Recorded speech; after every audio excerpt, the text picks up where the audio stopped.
की तेरे दिल में रहेंगे ओ मोहना, तेरे दिल में रहेंगे ओ मोहना, तेरे दिल में रहेंगे ओ मोहना, तेरे दिल में रहेंगे ओ मोहना, ओ मोहना, ओ मोहना, ओ मोहना, ओ मोहना, तेरे दिल में रहेंगे ओ मोहना, तेरे दिल में रहेंगे ओ मोहना।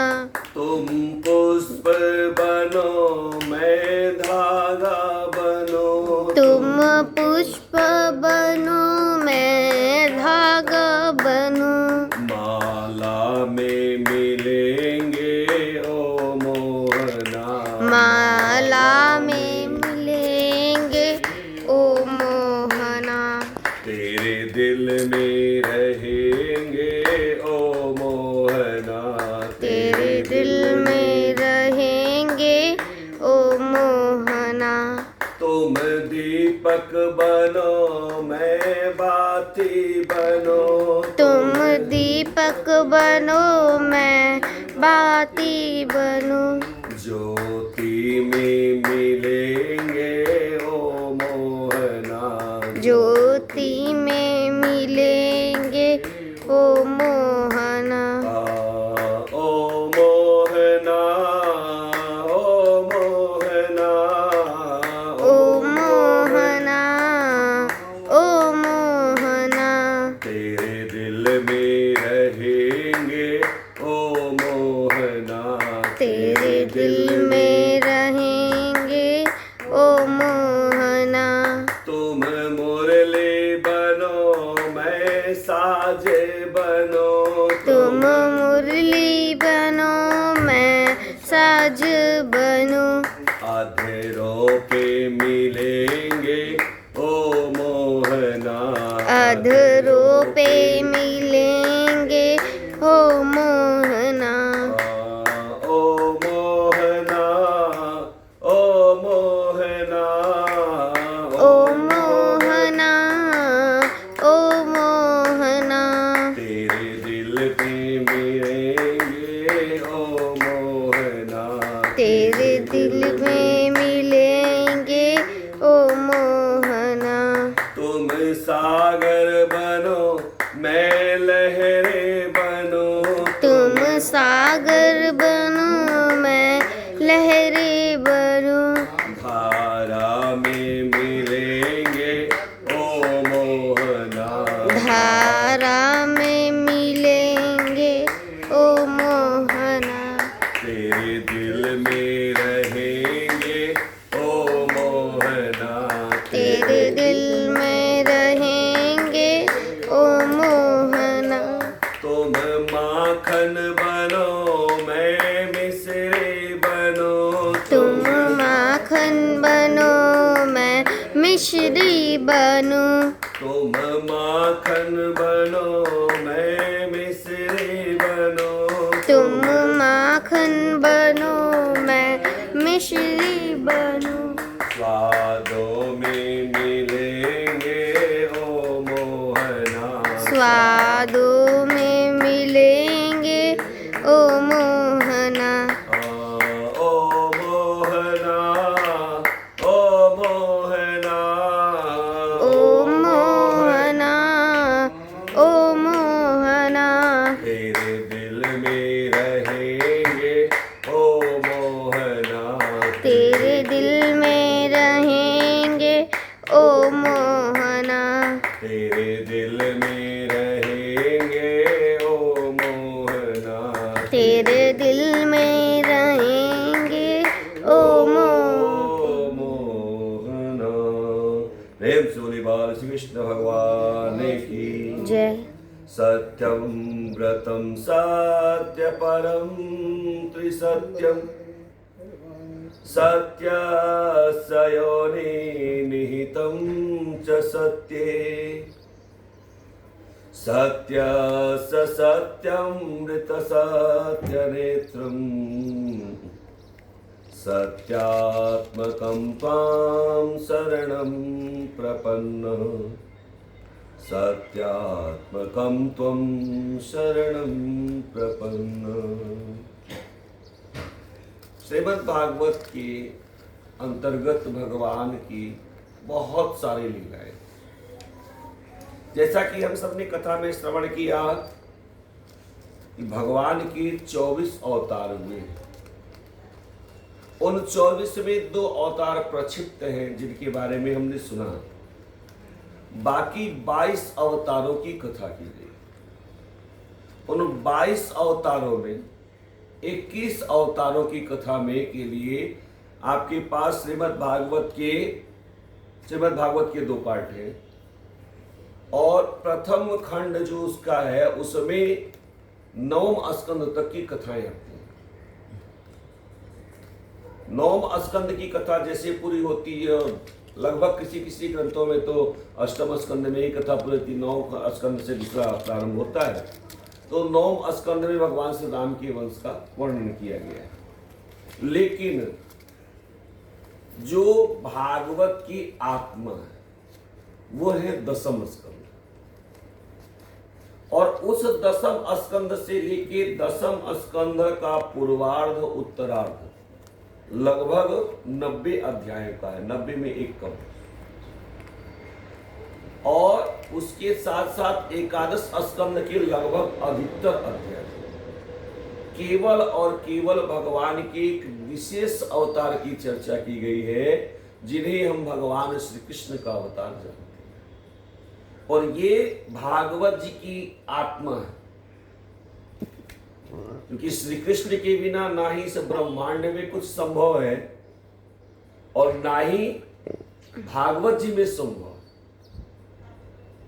इसीलिए अब तक सुखदेव जी महाराज ने जो भी कथाएं सुनाई उसमें थोड़े असावधान रहते हैं। कई बार भावनाओं के प्रवाह में बह भी गए हैं और बहने के बाद बहुत सारी बातें बता दी है। लेकिन जैसे 10वां स्कंद प्रारंभ होता है, सुखदेव जी महाराज बिल्कुल सावधान और एकाग्र हो जाते हैं कि 10वां स्कंद आत्मा है भागवत की। उसमें राजा परीक्षित कहते हैं कि महाराज आपने वंश विस्तार बताया, सूर्य वंश के बारे में बताया, चंद्र वंश के बारे में बताया। हमने सुना है कि चंद्रवंश में ही भगवान श्री कृष्ण के रूप में प्रकट हुए, और जो प्रकट हुए उस प्रकट होने में कई सारी उनके जीवन में झंझावत रही। सामान्य जीवन में जीव के पास थोड़ा सा कष्ट होता है ना, तो कहता है जीव अरे बाप रे कितना कष्ट है, मैंने तो कभी किसी का बुरा नहीं चाहा, परंतु पता नहीं क्यों मेरे साथ ये हो रहा है। भगवान ने किसका बुरा चाहा? फिर भी उनके जीवन में जितने कष्ट आए, जितने झंझावत उनके जीवन में आए, क्या कोई कल्पना कर सकता है? और अगर ऐसा हुआ तो क्यों? राजा परीक्षित कहते हैं हमने सुना है उनके अपने ही उनके दुश्मन बन गए। उनकी माताजी को कारागार में वास करना पड़ा, पिताजी को कारागार में वास करना पड़ा, जन्म लेने के साथ ही कहीं दूसरे जगह रहना पड़ा, गाय चारण किया। तो ये जो सारी लीलाएं हैं इनको मैं सुनना चाहता हूं। सुखदेव जी महाराज ने श्रीमद् भागवत के 10वें स्कंद के 2 अध्यायों में पूरी की पूरी कथा सुना, एक ब्रीफ कर दिया, कैसे भगवान ने जन्म लिया, कैसे प्रकट हुए, प्रकट होने के बाद कैसे गए आए, सब बता दिया। सुखदेव जी की कथा को सुन के राजा परीक्षित कहते हैं महाराज इससे मेरे मन को तृप्ति नहीं होती, मन होता थोड़ा और सुने, थोड़ा और जाने लीलाओं के बारे में, तो हमें विस्तार से बता। तो उस समय सुखदेव जी ने कहा बहुत प्राचीन काल में एक नगरी हुआ करती थी जिसका नाम था मथुरा। और ये शुरू से इसका नाम मथुरा नहीं था, वास्तव में इसका नाम था मधुरा। इसको बसाया किसने? रावण की 2 बहन थी, एक का नाम था सुपर्णखा और दूसरे का नाम था कुंभनसी। सुपर्णखा का विवाह विद्युत जिह्वा के साथ हुआ था। उसकी जिह्वा में ही विद्युत प्रकट होती थी और वो इतना शक्तिशाली था जिसको चाहे मार सकता। तो जब आप याद करें, कई सारी जगह कथा में आती कि जब रावण भी गया था भगवान श्री राम के स्वयंवर में, सीता जी के स्वयंवर में, और जैसे ही वो धनुष को उठाने चलता है तब तक देवताओं ने आकाशवाणी करी कि तू यहाँ धनुष तोड़ रहा है, वहां तुम्हारी बहन किसी और के साथ जा रही है। राक्षसों में ऐसे ही विवाह होते हैं। राक्षसों का जो विवाह होता है ब्रह्म विधि से बहुत कम विवाह होता है, हरण करके या गंधर्व विवाह होता है, या जो आजकल के विवाहों का प्रचलन चला है वही पूर्व काल में राक्षस विवाह कहा जाता है। जो माता पिता की मर्जी से नहीं होता उसको राक्षस विवाह। तो जैसे उसने सुना वहीं पे धनुष उठाया ही नहीं, छुआ भी नहीं, प्रणाम किया और प्रणाम करके वहां से आया तो संजोग से रास्ते में विद्युत जिह्वा से उसकी मुलाकात हो गई और विद्युत जिह्वा को उसने मार दिया। जब विद्युत जिह्वा को मारा तो उस समय सुपर्णखा ने मन ही मन प्रतिज्ञा करी, हे भाई, जिसको तुमने मारा है वह मन ही मन मुझे बहुत पसंद थे, मैं उनको अपना पति मान चुकी, लेकिन तुमने उनको मारा, इसलिए मैं प्रतिज्ञा करती हूं कि मैं विधवा का वेश धारण नहीं करूंगी, सधवा ही बन के रहूंगी। कब धारण करूंगी? जब तक मैं लंका की सभी रानियों को अपने जैसा नहीं बना दूंगी तब तक मैं ये अपना जो श्रृंगार है इसको उतारूंगी। ये प्रतिज्ञा की। और भगवान श्री राम जब दंडकारण्य में जाते हैं और वहां पर अगस्त्य मुनि के आश्रम में ढेर सारा वो अस्थियों का ढेर देखते हैं तो पूछा भगवान श्री राम ने अगस्त्य मुनि से, महाराज ये क्या है? तो कहा ये जो राक्षस खा लेते हैं ऋषि मुनियों को, उनकी अस्थियों का ढेर लगा हुआ, बहुत लंबा सा ढेर लगा था। वहां पर भगवान श्री राम ने प्रतिज्ञा करी कि जब तक मैं राक्षसों का समूल नाश नहीं कर दूंगा इस धरती से तब तक मैं चैन से नहीं बैठूंगा। तो जब भगवान श्री राम पंचवटी में आए, जहां पे संजोग से हम लोग हैं, ये मारीच की नगरी है, इसीलिए यहाँ पे धर्म को बचा के रखना बड़ा कठिन है, याद रखिएगा। यहाँ पर धर्म होता जरूर है परंतु धर्म के ऊपर कुठाराघात भी बहुत जल्दी हो जाता है। ये मारीच की नगरी है, माया की नगरी है।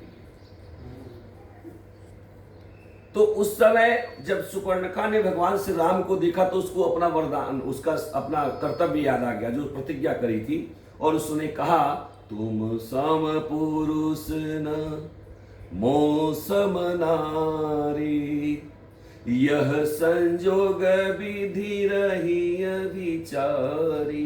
तो जो नहीं जानते हैं वो कहते हैं कि वो कह रही है कि महाराज आप भी बड़े सुंदर हो और मैं भी बहुत सुंदर हूं, इसलिए चलो हम दोनों विवाह कर लें। परंतु सत्य यह नहीं है। भगवान श्री राम है, उनको तो कहने मात्र से समझ में आ गया कि वास्तव में वह अपनी प्रतिज्ञा के बारे में कह रही कि महाराज मैंने भी एक प्रतिज्ञा करी है कि राक्षस का समूल नाश करूंगी और आपने भी प्रतिज्ञा करी है राक्षस का समूल नाश करूंगा। अगर हम दोनों की प्रतिज्ञा मिल जाए तो हमारा दोनों का काम बन जाएगा। तो इस प्रकार से भगवान श्री राम ने जैसे ही सीता जी को खाने के लिए झपटी तो उन्होंने इशारा किया और लक्ष्मण जी उनकी नाक काट, किसी ने पूछा कान काट लेते, जीभ काट लेते, हाथ काट लेते, हाथ से ही तो दौड़ी थी ना सीता जी को खाने के लिए, पकड़ने के लिए, तो नाक क्यों काटी?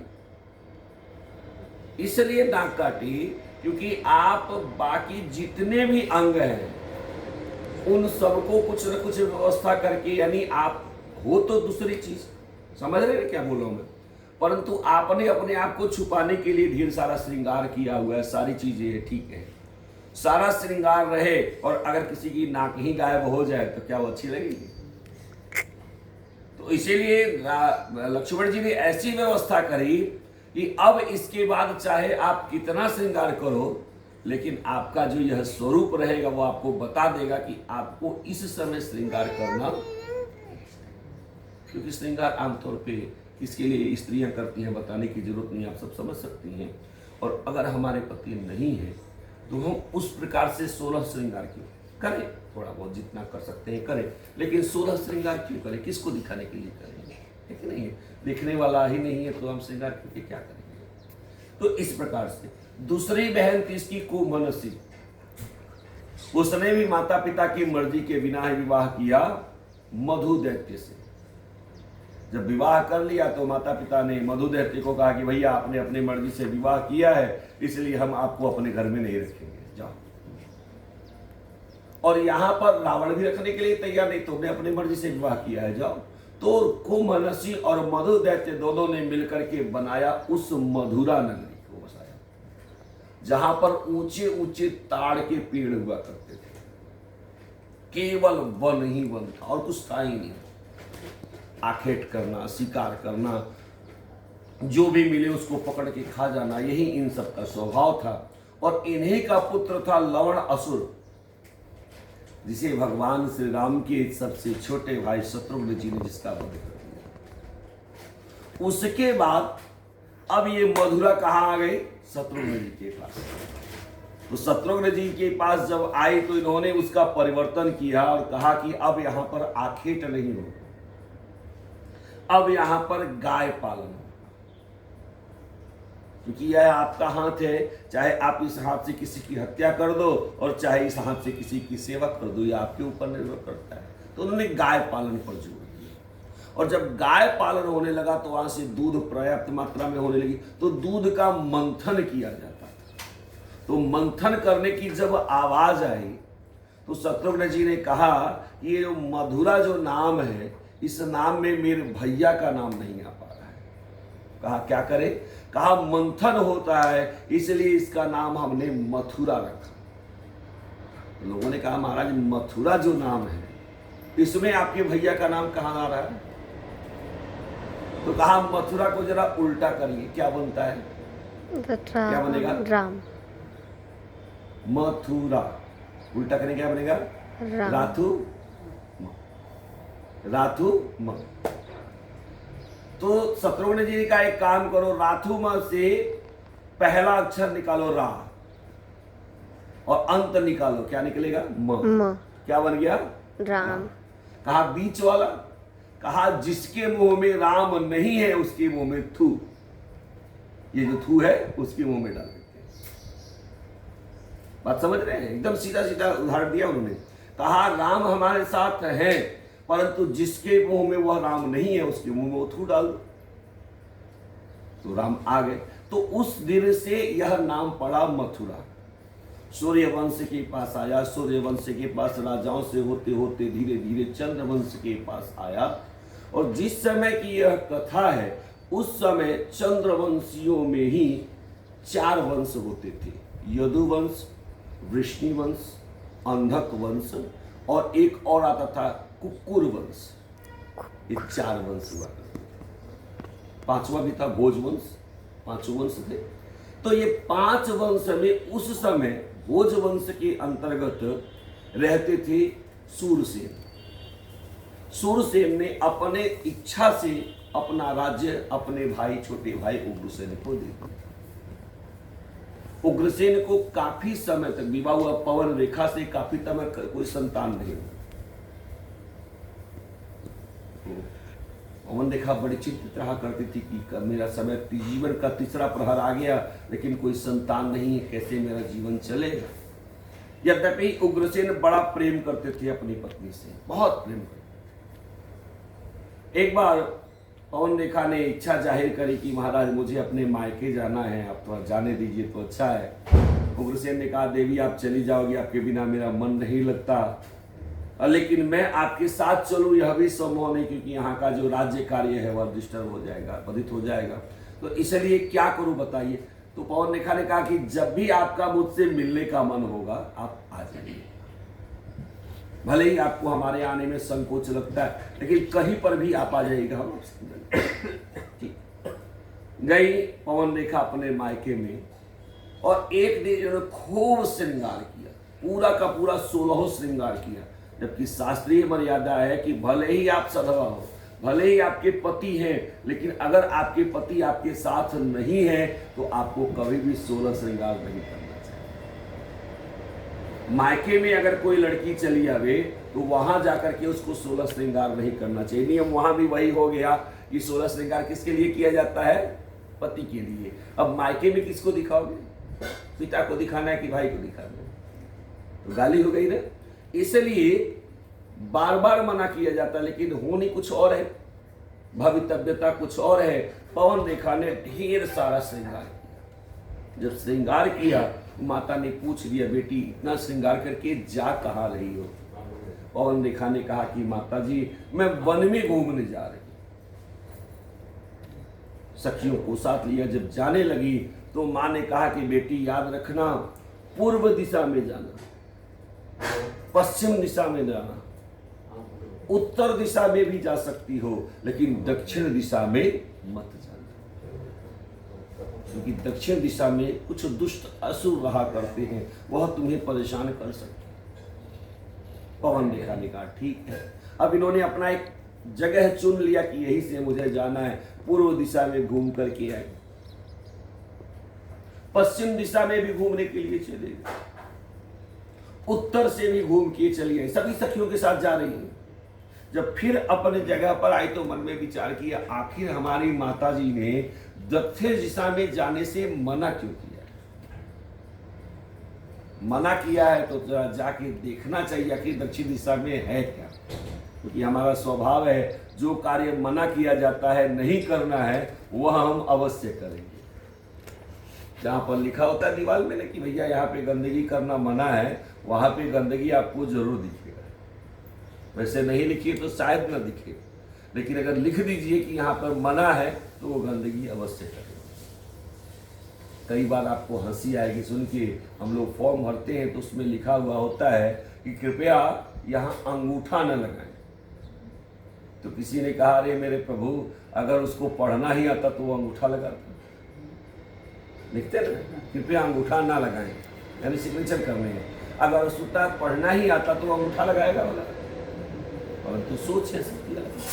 अब की बार दक्षिण दिशा में जो यह जा रही है, किसी को साथ नहीं लिया, कहीं कोई जाके माता जी से कह न दे, इसलिए सबको छोड़ दिया, अकेली चली जा रही। तो जब भी आप श्रृंगार करके निकलते हो ना, तो आपके ऊपर बहुत सारे लोगों की दृष्टि पड़ती है, और वह दृष्टि अच्छी कम पड़ती है, बुरी ज्यादा पड़ती है। क्योंकि श्रृंगार करने के बाद आपका स्वरूप बदल जाता है, बिल्कुल अलग हो जाता है, और उस समय जो दृष्टि पड़ती है वो बड़ी गलत दृष्टि पड़ती है। आप याद रखिए, माता सती का जब विवाह हुआ तो उस समय माता सती जब विवाह करने के लिए आई थी तो सर से पांव तक पूरा ढका हुआ था, उनका अंगूठा नहीं दिख रहा था। और आजकल किसका विवाह पर्दे में होता है, जरा विचार करिए। ऊपर से श्रृंगार करके आए हुए हैं, तो जितने भी पुरुषों की दृष्टि पड़ती है, क्या सबकी दृष्टि स्वच्छ ही है? सबकी दृष्टि निर्दोष ही है? अगर उसमें से किसी एक की दृष्टि दूषित हो गई और वह पड़ गई तो आपके प्रति क्या भाव रहा, जरा विचार करिए।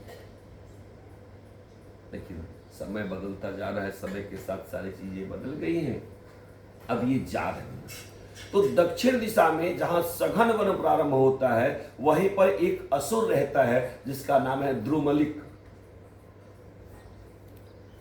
अब जैसे ही उसने पवन रेखा को देखा, इतना सुंदर स्वरूप है, इतना सुंदर श्रृंगार किया हुआ है, तो देख करके मोहित हो गया। मन में विचार किया कि मुझे इनको पत्नी के समान ग्रहण करना चाहिए। संकेत में बता रहा हूं, समझ लीजिए। लेकिन जाऊं कैसे? क्योंकि अगर मैं अपने इस स्वरूप में जाऊंगा तो ये भयभीत हो जाएंगी, डर जाएंगी, और जो प्रेम मुझे मिलना चाहिए वह मिल नहीं पाएगा। माया भी था, उसने अपने स्वरूप को बदल लिया और वह धारण करता है उग्रसेन का शरीर। उग्रसेन का शरीर धारण किया और सामने जाकर के खड़ा हो गया। जैसे ही पवन रेखा ने उग्रसेन को देखा, आश्चर्यचकित हो गए, महाराज आप कहां से आ गए? ऐसा लगता है जैसे द्रुमलिक को सब पता है। वो कहता, देवी आपके बिना मेरा मन नहीं लग रहा था, इसलिए मैं चला आया। पवन रेखा मन में विचार करती है कि पहले ही इन्होंने कहा था जब मन नहीं लगेगा तो आ जाऊंगा। अच्छा, ये नहीं सोच रही कि जब उनको कोई सूचना ही नहीं मिली तो कैसे वो अचानक आ गए। जैसी हो भवितव्यता वैसे उपजे बुद्धि होनहार हृदय बसे, बिसरत जात सब सोधी। सब भूल गए। कहते महाराज कैसे पधारे? तो वह राक्षस कहता देवी आज मेरे मन में श्रृंगार रस की कुछ भावनाएं आ रही हैं और इसलिए मैं आपको परिणय के उद्देश्य से आपका स्पर्श करना चाहता हूं। पवन देखा देखा महाराज जरा विचार करिए समय कौन सा है? ये दिन का समय। शास्त्र कहता है दिन में कभी भी श्रृंगार का भाव मन में नहीं आना चाहिए। समझ रहे हो क्या बोल रहा हूं? श्रृंगार का भाव कभी भी दिन में आना नहीं चाहिए। उसका जो नियम होता है, देखिए सुबह के समय धर्म का, दिन के समय अर्थ का, रात्रि के समय काम का और ब्रह्म मुहूर्त के समय मोक्ष का विचार किया जाता है। इस चार पुरुषार्थ चार समय के लिए बताए गए। इसमें भी धर्म सर्वश्रेष्ठ है। धर्म के लिए सबको छोड़ा जा सकता है, लेकिन पूरे ब्रह्मांड में एक भी चीज ऐसी नहीं है जिसके लिए धर्म को छोड़ा जा सकता है। महाराज विचार करो, भले आप हमारे पति हो, लेकिन किस समय क्या करना चाहिए यह तो आपको मालूम होना चाहिए। राक्षस है, असुर है, मन की भाव समझ गया। कहा कि देवी ऐसा है कि स्त्री का पहला कर्तव्य है कि वह अपने पति की इच्छा का सम्मान करे, तो इसलिए आपको मेरी इच्छा का सम्मान करना चाहिए।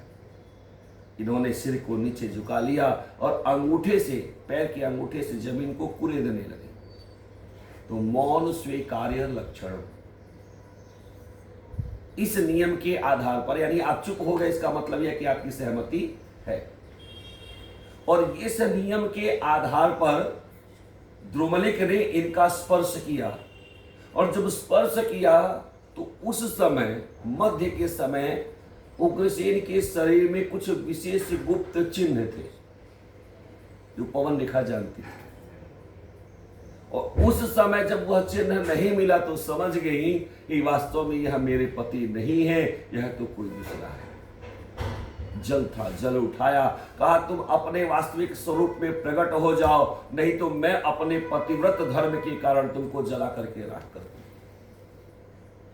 इतनी शक्ति मेरे पास है, इतने मेरे पास पतिव्रत धर्म की शक्ति है कि मैं तुमको जला करके राख कर दूंगा। अरे दुष्ट, तुमने मेरा पतिव्रत धर्म भंग कर दिया। मैंने स्वप्न में भी किसी पराये पुरुष का स्मरण नहीं किया, लेकिन आज तुमने मेरा धर्म भ्रष्ट कर दिया, मैं तुमको जलाकर राख कर दूंगा। द्रुमलिक कहता देवी आप कुछ नहीं कर पाओगे, कुछ नहीं कर सकते। और देखा नहीं क्या, क्यों नहीं कर सकती? कहा इसलिए कि जैसे आप बिना पति के अपने मायके आ गए और आने के बाद अकेली आप वन में आ गई, उसी समय आपका पतिव्रत धर्म नष्ट हो गया। दूसरी बात, ये जो आपने श्रृंगार किया हुआ है, यह श्रृंगार स्त्रियां किसके लिए करती हैं? और आप कहां पे आके कौन सा श्रृंगार कर रही हो, जरा विचार करो। जिस समय आपने श्रृंगार किया, आपकी माता ने मना किया कि दक्षिण दिशा में नहीं आना है, फिर भी आप आई, तो आपने माता की आज्ञा का उल्लंघन कर दिया।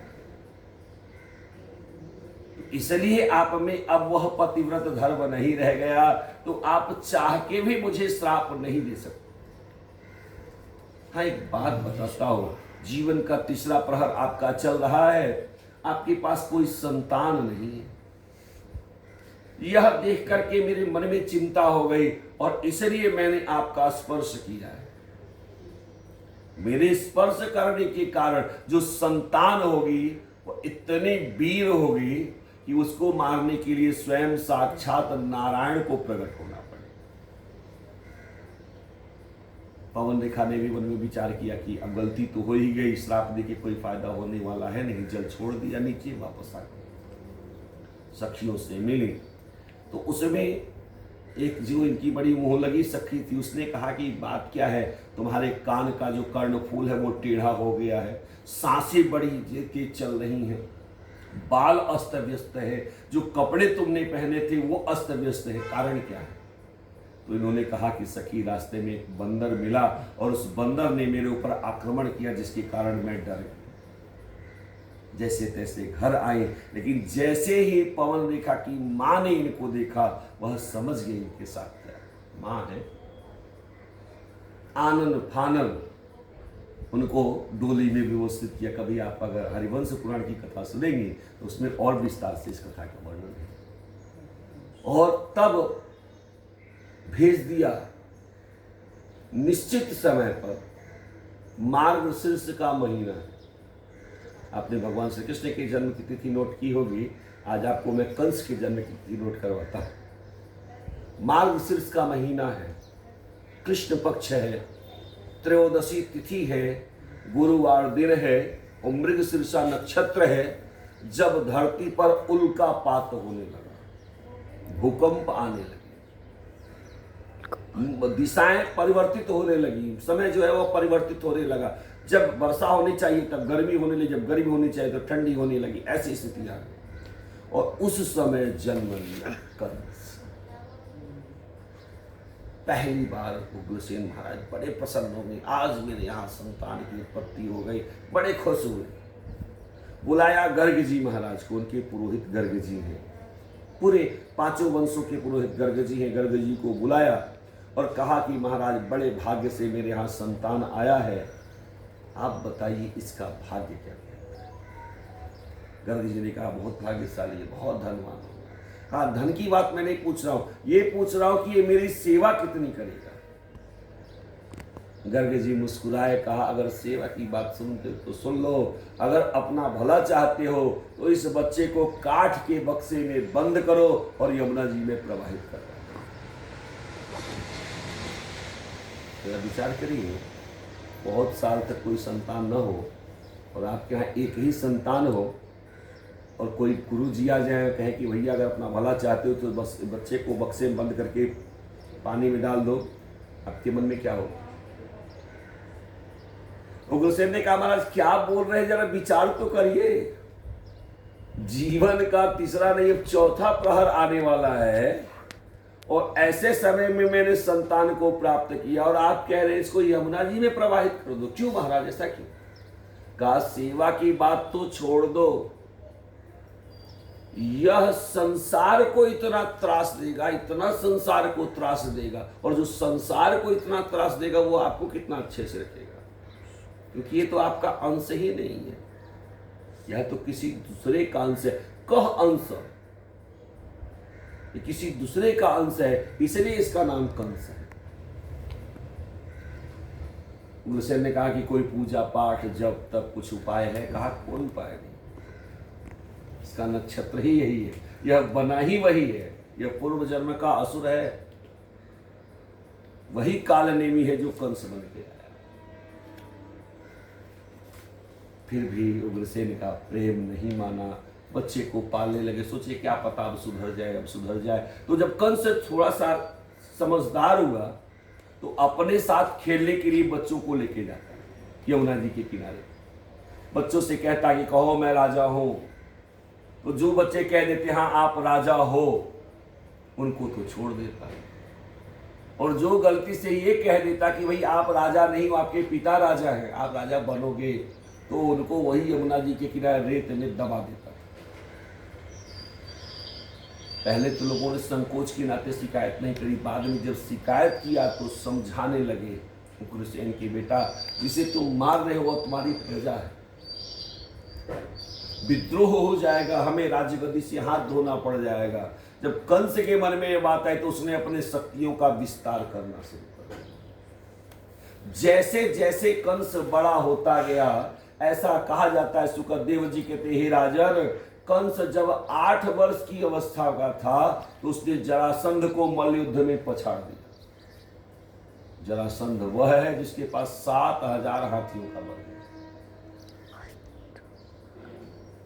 और उसको परास्त कर दिया कंस ने 8 वर्ष की अवस्था। यही कारण है कि जब जरासंध विवाह के लायक होता है तो जरासंध अपनी दोनों पुत्रियों अस्ति और प्राप्ति दोनों का विवाह कंस के साथ कर देता है। बाद में कंस के 4 और भाई हुए, कंक, न्यायोघ्र आदि 4 भाई और हुए। लेकिन जितना अत्याचार कंस करता, बाकी चारों भाई सहायता कर रहे हैं। जितने उस समय के प्रमुख असुर हैं उन सबको जमा करना शुरू कर दिया। जो भी कोई दान करता, धर्म करता, पूजा पाठ करता, उसको सिर्फ त्रास देता, इसके अलावा कुछ नहीं। कंस के साथी हैं पूतना, द्विविद, केसी, तृणावर्त, जितने उस समय के असुर हैं सब उसके साथ में रहते हैं। उस समय जहां कंस सबसे द्वेष करता है, सबसे जलन करता है, वहीं एक ऐसी है जिससे कंस बहुत प्रेम करता है। कौन? देवक, उनके चाचा देवक की पुत्री देवकी, उससे बहुत प्रेम करता है। क्योंकि जो भी कोई अभिमानी है ना, ऐसा नहीं है कि परमात्मा ने शरीर बनाया है तो केवल पाप करने के लिए बनाया। कहीं ना कहीं इसमें एक मुलायम कोना होता है, सॉफ्ट कोना होता है, और वही देव, वह है देवकी। देवकी से खूब प्रेम करता है, इतना प्रेम करता है कि पूछिए मत। एक और है जिनसे वह प्रेम करता है, कौन है? वसुदेव जी महाराज, सूरसेन के पुत्र हैं वसुदेव जी महाराज, और उनसे भी बड़ा प्रेम करता है। कारण यह है कि वसुदेव जी कभी भी कंस का मुखर विद्रोह नहीं करते। भले ही नीतियों से सहमत नहीं है, लेकिन मुखर विद्रोह नहीं करते, जोर से बोलते नहीं, तो इसको लगता है कि ये मेरे बड़े अच्छे मित्र हैं। वसुदेव जी सोचते हैं मैं कर ही क्या लूंगा इसका, इतना ताकतवर है जो किसी की नहीं सुनता, वो मेरे मतलब क्या सोचेगा, तो इसलिए वो चुप रहते हैं। उसको लगता है कि बड़े अच्छे मित्र हैं। एक बार की बात है, देवक ने मन में विचार किया कि मेरी पुत्री का विवाह करना, लेकिन बिना कंस की इच्छा के कुछ नहीं हो पाएगा। उस समय कंस के पास गए और कहा कि बेटा मैं चाहता हूं कि तुम अपनी बहन का विवाह करो। कंस जोर से अट्ठास करता है, कहता है कि हाँ चाचा जी, मैं विवाह तो करूंगा, लेकिन मैं चाहता हूं मैं उससे विवाह करूं जो मुझसे ज्यादा शक्तिशाली हो, मुझसे ज्यादा धनवान हो, मुझसे ज्यादा गुणवान हो, उसके साथ मैं विवाह करूंगा। देवक समझ गए कि कंस वह है जिसकी प्रशंसा किए बिना कोई काम होने वाला नहीं है। प्रशंसा का भूखा, अगर हमने प्रशंसा नहीं किया तो विश्वास करिए यह कोई भी कार्य करने नहीं देगा। इसीलिए देवक ने कहा कि महाराज सीधे सीधे कह दो कि तुम्हें अपनी बहन का विवाह ही नहीं करना। कंस कहता ऐसा क्यों कहा? कहा उसका कारण यह है कि हो सकता है अगर मैं खोजूं, प्रयत्न करूं, तो हो सकता है, हालांकि संभव नहीं, लेकिन हो सकता है तुमसे ज्यादा कोई बुद्धिमान मिल जाए, हो सकता है तुमसे ज्यादा ज्ञानी भी मिल जाए, लेकिन तुमसे ज्यादा शक्तिशाली कहां मैं किसको खोज पाऊंगा? ना ही तुमसे ज्यादा शक्तिशाली कोई मिलेगा और ना ही तुम्हारी बहन का विवाह होगा। बहन को घर में बिठा के रखो। कंस खूब खुश हो गया, बहुत प्रसन्न हो। कंस ने मन में विचार किया, कहा आप चिंता मत करो, अब उसका विवाह मैं करूंगा। कंस की कुछ नीतियों के कारण जब उग्रसेन ने मुखर विद्रोह करना शुरू किया, एक बार कंस तलवार लेकर पहुंचा अपने पिता के पास। कहता है कि एक बात बताओ, आप प्रेम से अपना मुकुट मुझे पहना दोगे कि मैं छीन लूं? प्रेम से अपना मुकुट दे दोगे कि मैं छीन लूं? उग्रसेन कहते हैं, हे बेटा, हे पुत्र, यह मुकुट आज नहीं तो कल तुम्हारा ही है, लेकिन आज जैसा तुम बोल रहे हो मुझे महसूस होगा, विश्वास हो गया कि तुम मेरे पुत्र नहीं, पूर्व जन्म की कोई पाप हो। क्योंकि पुत्र वह नहीं है जो पिता के अधिकारों पर कब्जा करे, पुत्र वह है जो पिता के अधूरे कार्य को पूर्ण करने का है। पुत्र वह है जो अपने पिता की इच्छा का सम्मान करे, वह पुत्र है। पुत्र कैसा होना चाहिए? मेघनाद जैसे। अगर सच्चा पुत्र कोई हुआ तो वह मेघनाद है।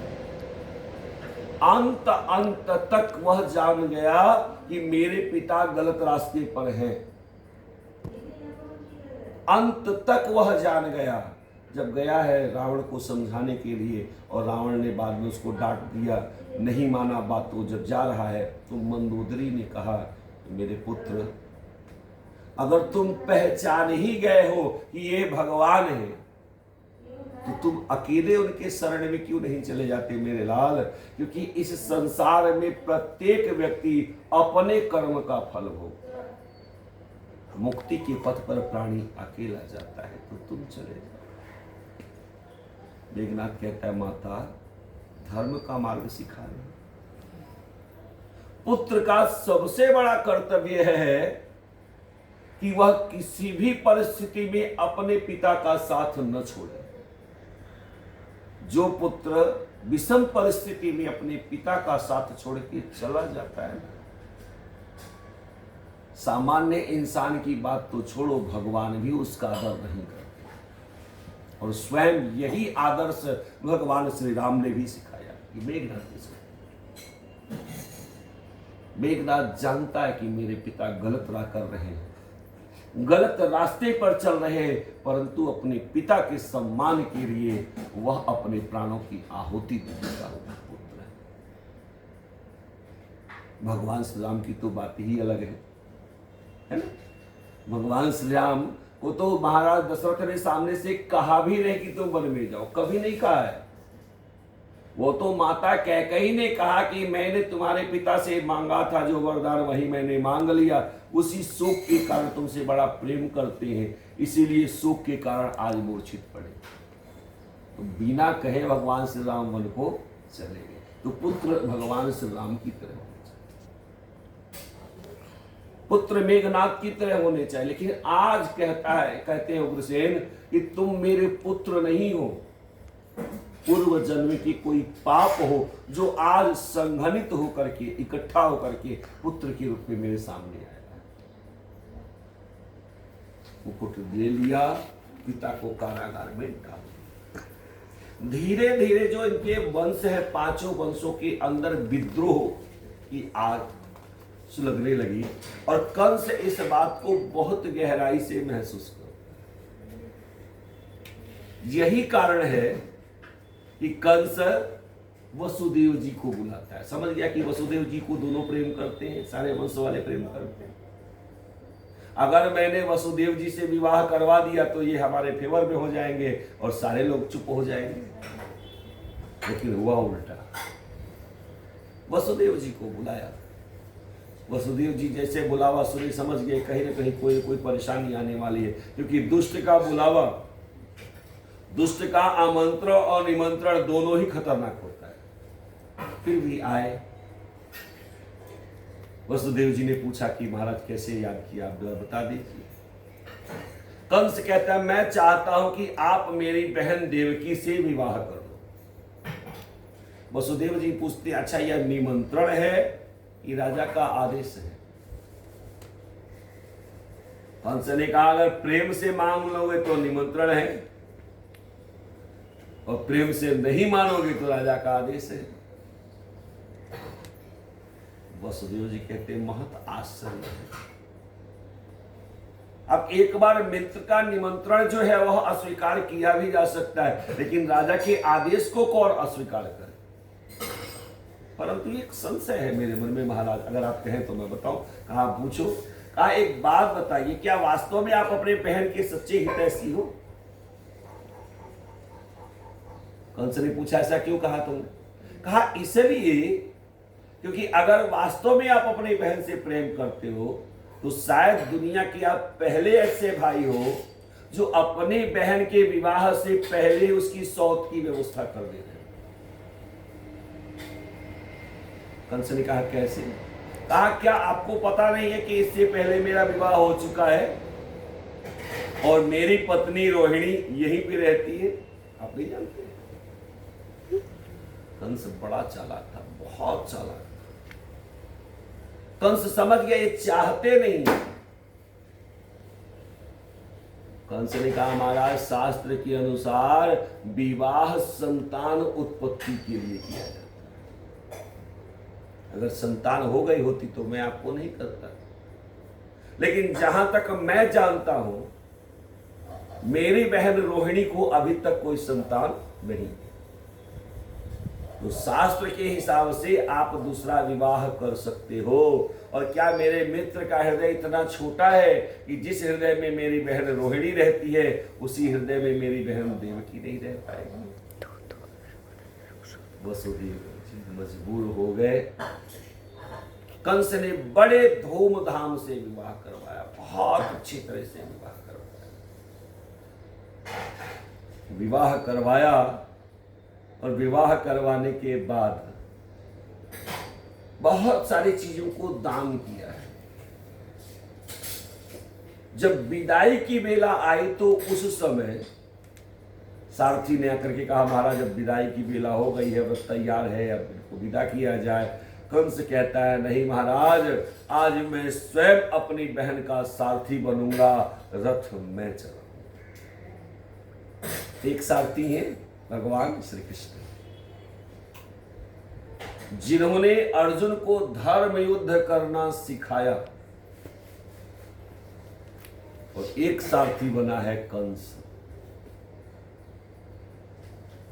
जैसे ही कंस रथ पे बैठा, वसुदेव और देवकी को बिठाया और जैसे चलने को हुआ वहीं पर एक ऋषि प्रकट होते हैं। प्रेम से बोले श्री कृष्ण चंद्र भगवान की जय।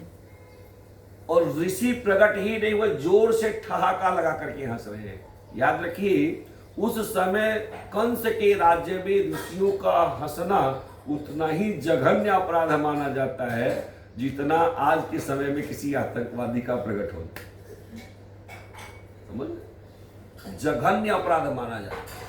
इतनी हिम्मत किसी में नहीं है कि कंस के सामने और हंस सके, वो भी संत महात्मा। ऋषि ने कहा हे कंस, तूने जीवन में बहुत सारे पाप कर्म किए, अधर्म किया, लेकिन एक बड़ा अच्छा कर्म किया कि तूने वसुदेव और देवकी का विवाह कर दिया, क्योंकि इसी देवकी की 8वीं संतान तुम्हारा काल बने, उसी के द्वारा तुम मारे जाओगे। कंस ने सुना और जोर से ठहाका लगा के हंसते हुए कहता है बताओ, आज तक तो देवता मुझे डराते थे, अब यह ऋषि हमको डराने लगे। क्या तुम नहीं जानते कि मैं कभी भी किसी से डरता नहीं हूं? मैं ऋषियों की बात पर विश्वास ही नहीं करता, क्योंकि मैं जानता हूं मेरे सबसे बड़े शत्रु वही हैं। फिर तुम्हारी बात पर विश्वास कैसे? उस समय ऋषि ने दोनों हाथ ऊपर उठाए, हे परमात्मा, अगर मैंने मन वचन क्रम से सच्ची तपस्या की हो और उस तपस्या का कोई फल हो तो मेरी वचन सत्य हो।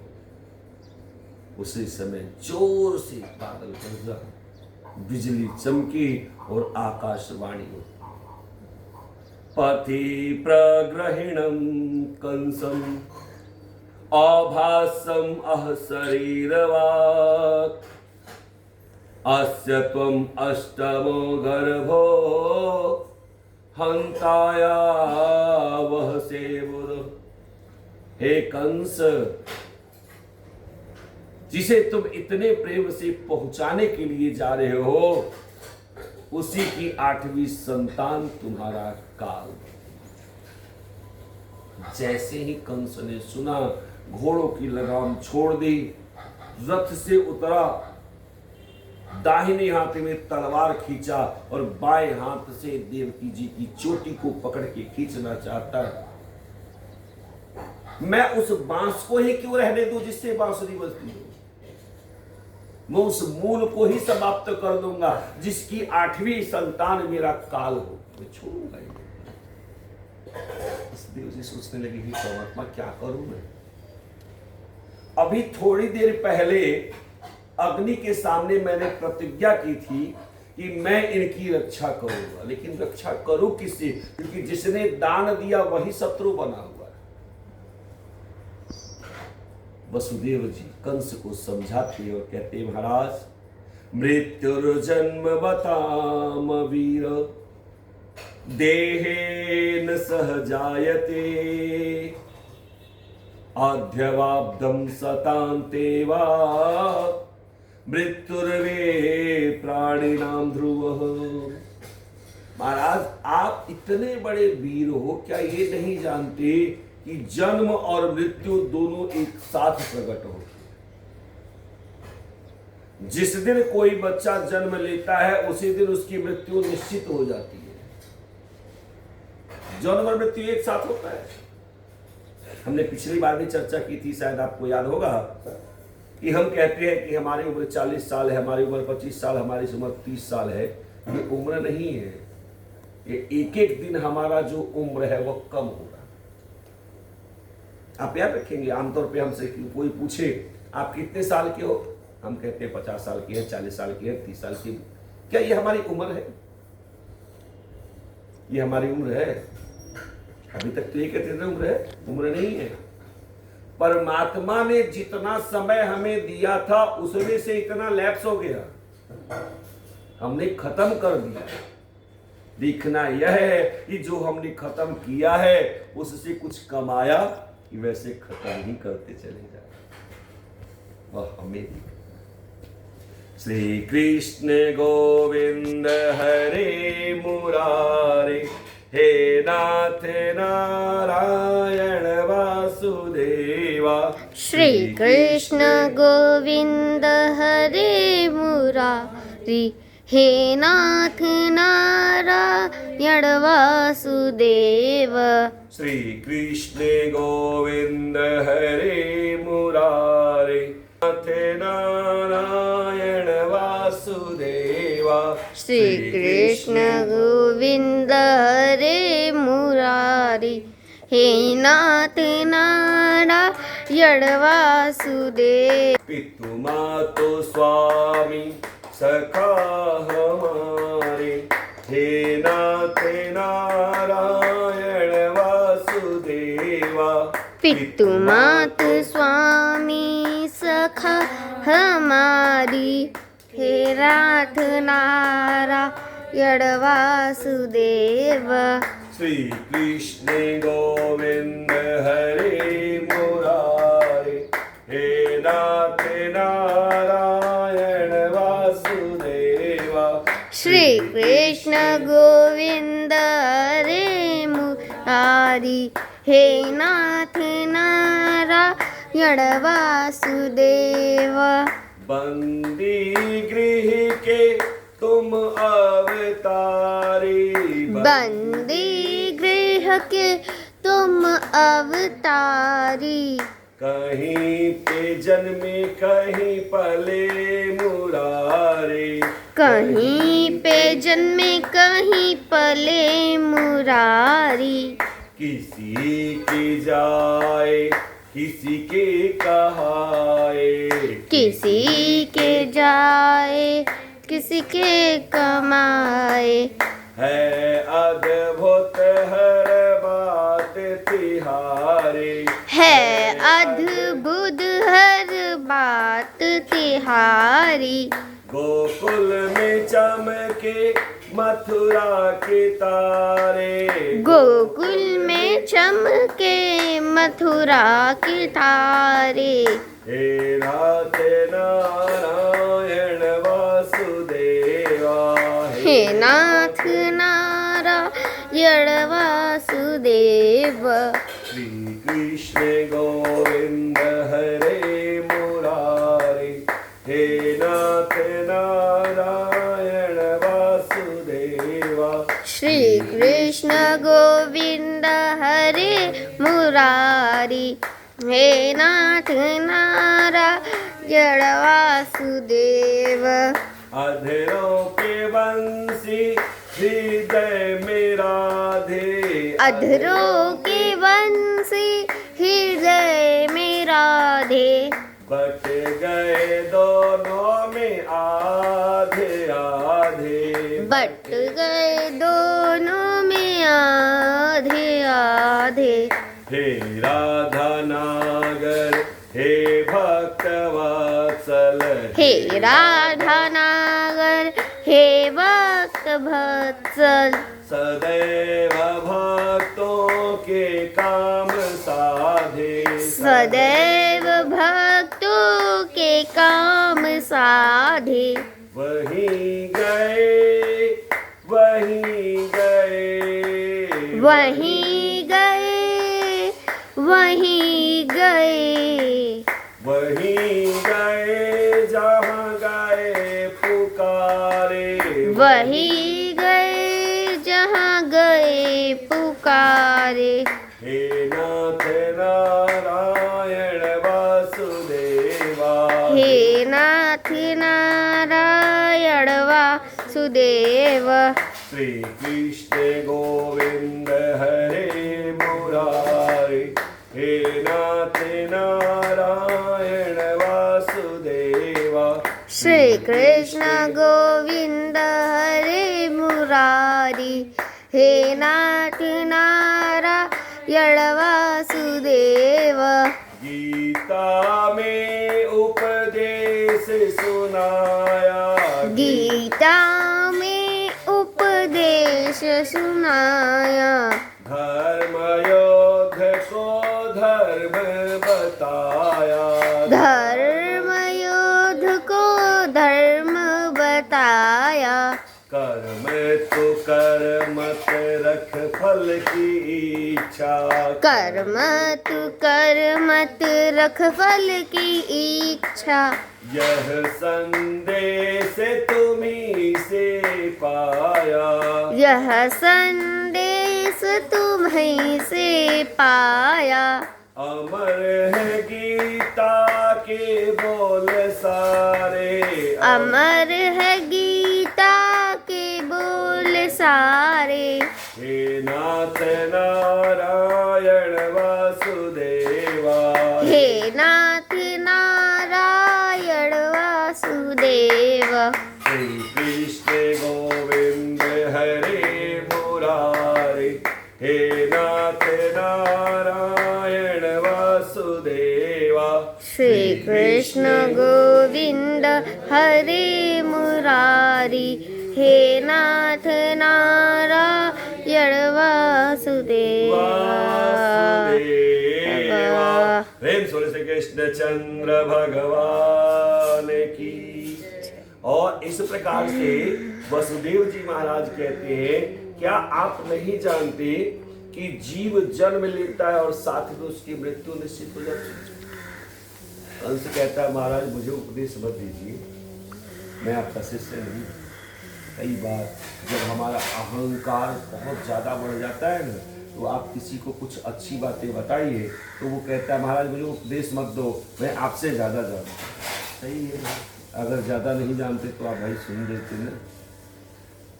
वसुदेव जी मन में कहते हैं कि अगर तू मेरा शिष्य होता, अगर उपदेश ही सुन लेता तो मेरा नाम कंस थोड़ा होता तुम्हारा।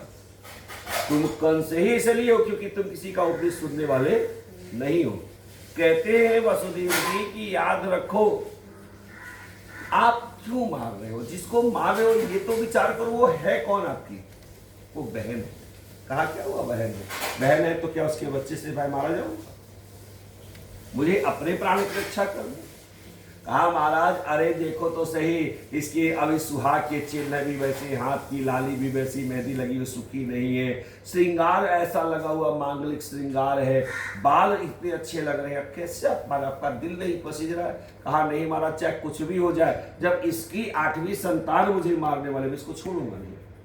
कहा ठीक है, अगर इसके संतान से भय है तो मैं वचन देता हूं कि जो भी संतान मिलेगी मैं आपको समर्पित करूं। संतान से भय, संतान को समर्पित करो। वसुदेव जी सोचते हैं कि अभी तो कम से कम मामला टले, आगे क्या पता क्या होता है, परमात्मा की कौन सी लीला है, हो सकता है वो संतान ही इसको मार। तो इस तरह से करके टाला।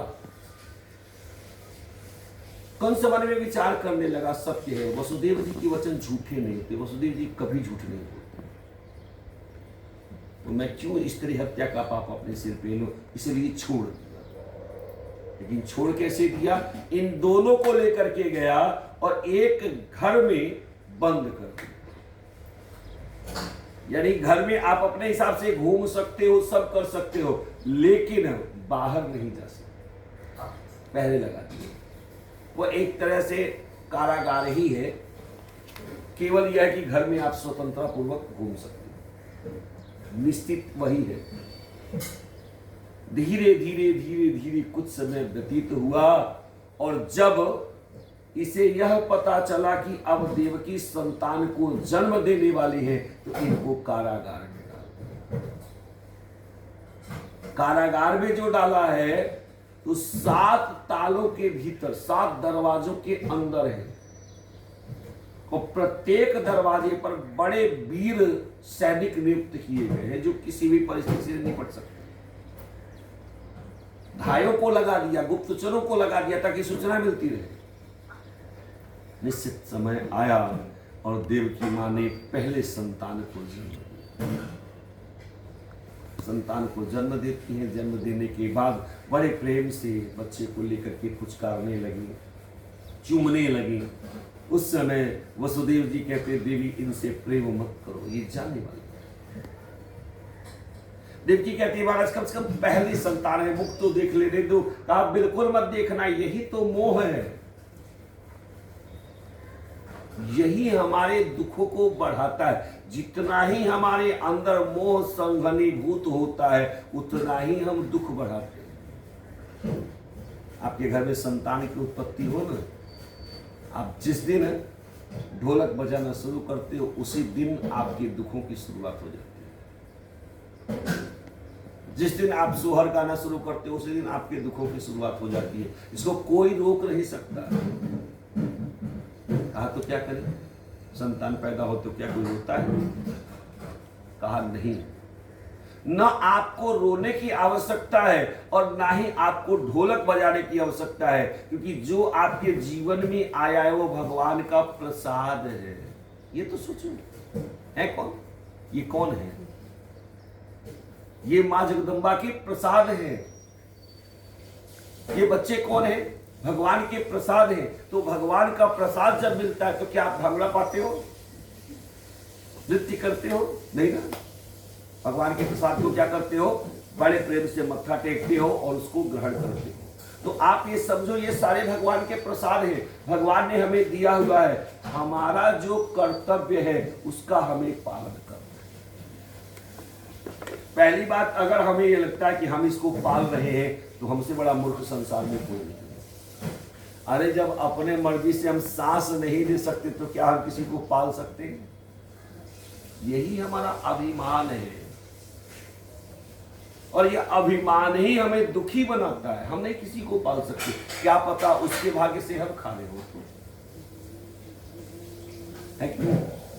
किसके भाग्य से हम जी रहे हैं, किसके भाग्य से हम खा रहे हैं, हमें खुद पता नहीं। अरे जो अपनी मर्जी से श्वास नहीं ले सकते, भगवद गीता भगवान कहते हैं, हे अर्जुन, तुम्हारे सामने भोजन से भरा थाल रखा हुआ और भूख बड़ी जोर से लगी है, रोटी का पहला निवाला तोड़ते हो और जैसे मुख में लेके जाने को होते हो, पीछे से कोई सूचना आ जाती है कि आपका कोई प्रिय शरीर का त्याग कर दिया। क्या करोगे? खा पाओगे? वही रोटी का निवाला आपके हाथ से छूट जाता है। यह आपका प्रारब्ध है। सामने भोजन रखा हुआ है, भूख भी बहुत जोर से लगी हुई है, हाथ पांव सब सही सलामत है, खाने जा रहे परंतु खा नहीं सकते। ये प्रारब्ध है।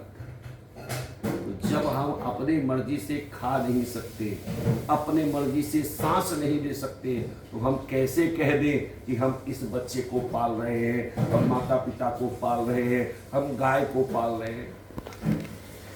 यही हमारे और भगवान में अंतर है। भगवान सब करते हैं, परंतु उनके पास कभी भी कर्ता का अहंकार नहीं होता। भगवान श्री राम ने रावण का वध किया अयोध्या में, तो माता कौशल्या ने कहा कि मेरे बच्चे, तुमने रावण जैसे दुर्दांत योद्धा का वध कर दिया। अरे जिसके नाम सुनकर के देवता कांपने लगते थे, उनकी घिघी बन जाती थी, उसको तुमने मार दिया। सब लोग हैं, सारे जितने लोग उस समय रहे हैं, अधिकतर लोग आए हुए हैं। हनुमान जी भी हैं, विभीषण जी भी हैं, सुग्रीव जी भी हैं, सब लोग आए हुए हैं। तो सबके सामने भगवान कहते हैं कि मां, रावण को मैंने नहीं मारा। सब चकित रह गए, बाप रे, अभी तक तो हम यही जानते थे कि भगवान ने ही रावण को मारा है, रावण को किसने मारा। फिर भगवान ने अपनी बातें स्पष्ट करी कि मां, रावण को मैंने मारा। रावण को उसके अहंकार में मारा है। इसी प्रकार से महर्षि अगस्त्य कहते हैं कि महाराज, आपने इस प्रकार से सारे राक्षसों का अंत कर दिया। तो उस समय हाथ जोड़ते हुए भगवान कहते हैं, विप्र प्रसादात धरणीधरोऽहम्, विप्र प्रसादात कमलावरोऽहम्, विप्र प्रसादात अजिताजितोऽहम्,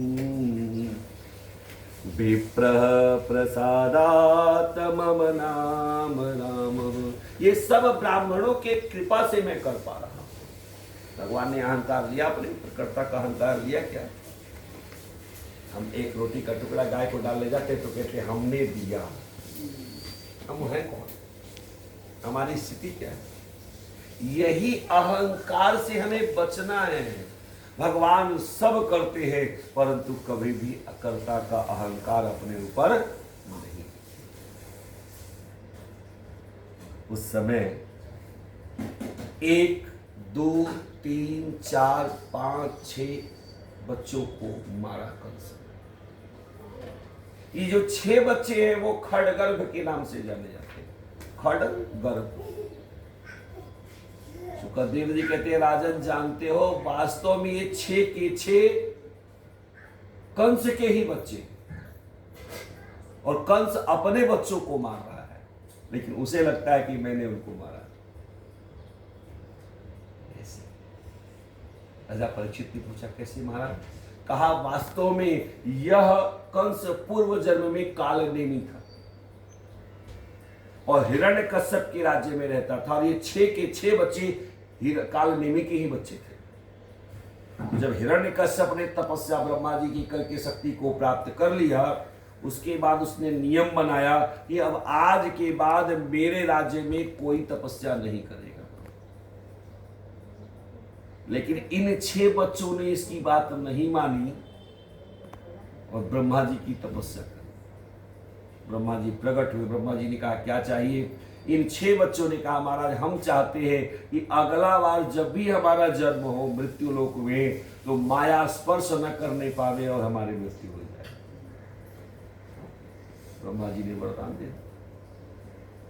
जब इस बात का हिरण्यकश्यप को पता चला, तो उसने भी इन बच्चों को श्राप दे दिया, कोई और नहीं, तुम्हारा पिता ही तुम्हें पटक के मार देगा।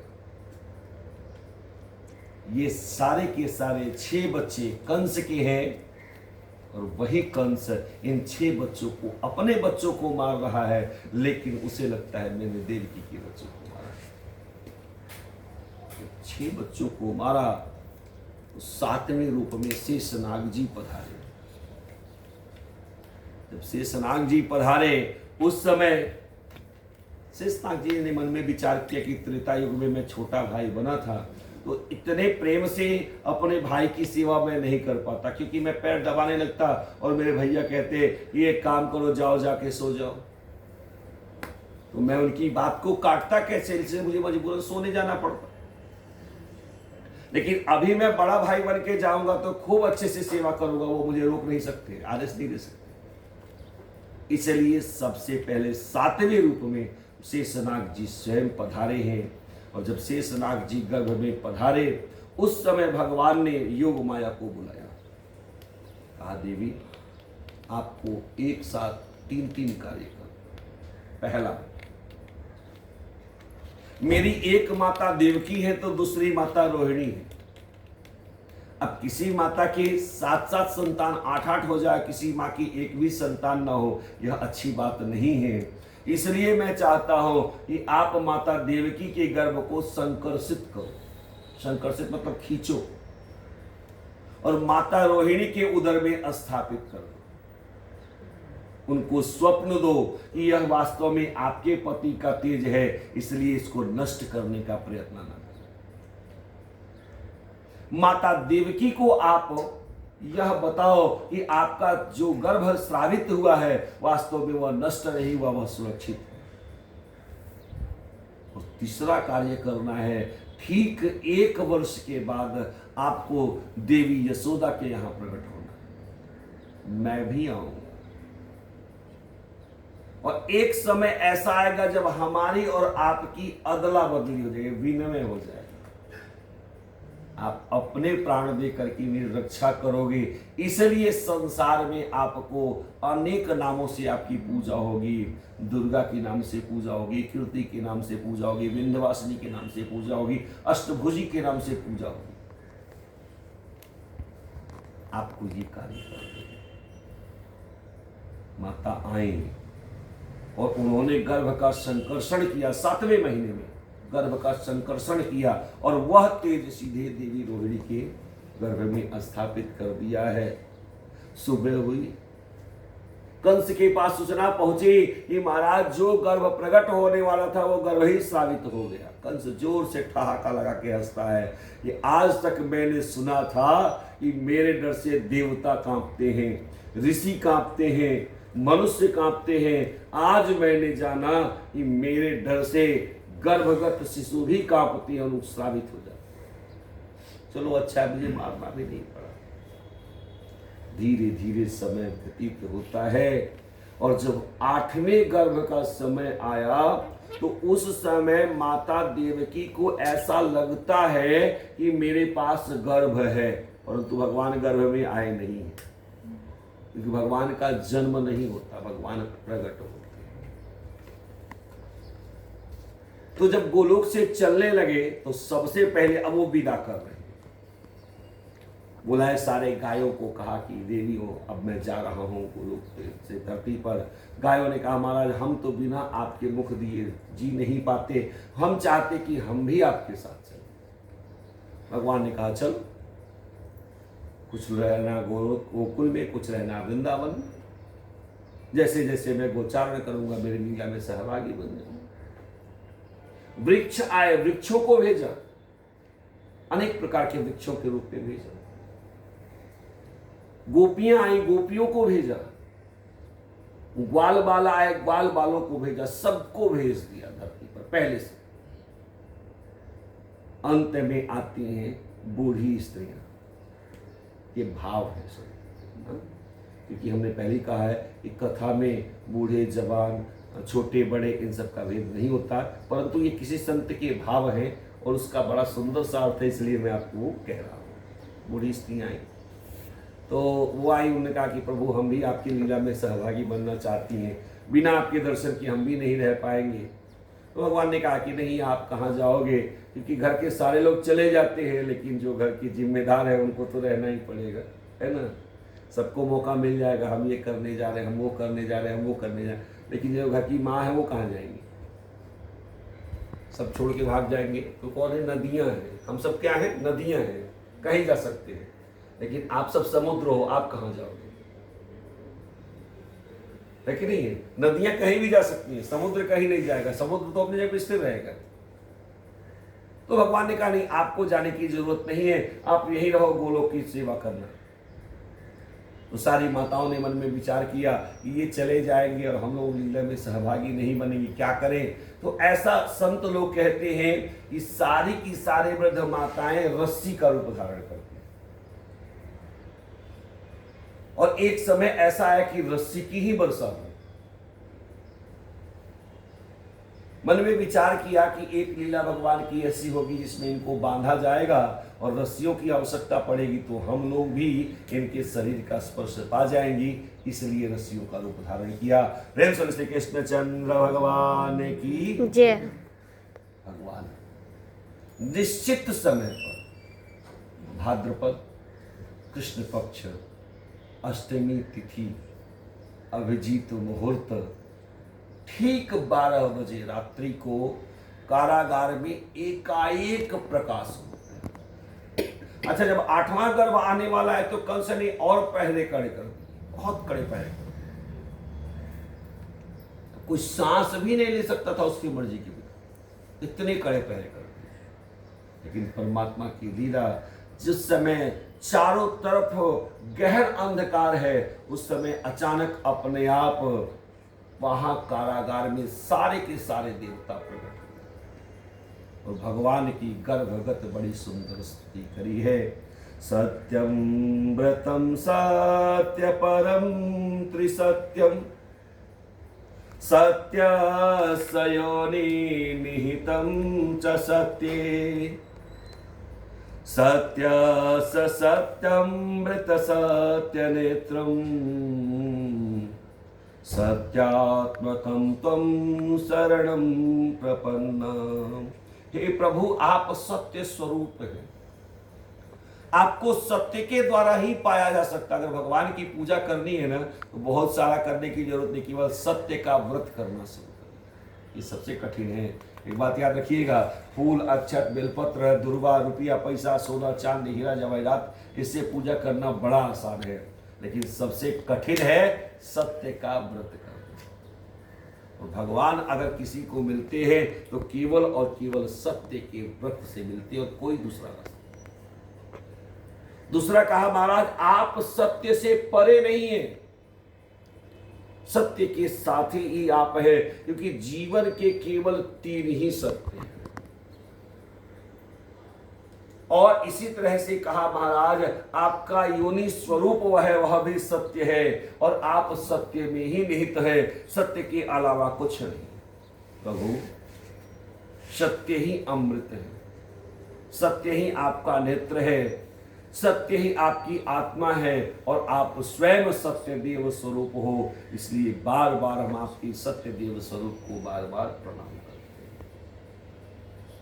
जब ये स्तुति करके सब लोग चले गए, आधी रात्र को अचानक और प्रकाश गहरा हुआ और भगवान चतुर्भुज रूप से प्रकट होते हैं। प्रेम से श्री कृष्ण चंद्र भगवान की जय। सशंख चक्रम सकिरीट कुंडलम सपीत वस्त्रम सरसीरुहेक्षणम सहार वक्षस्थल कौस्तुभम श्रियम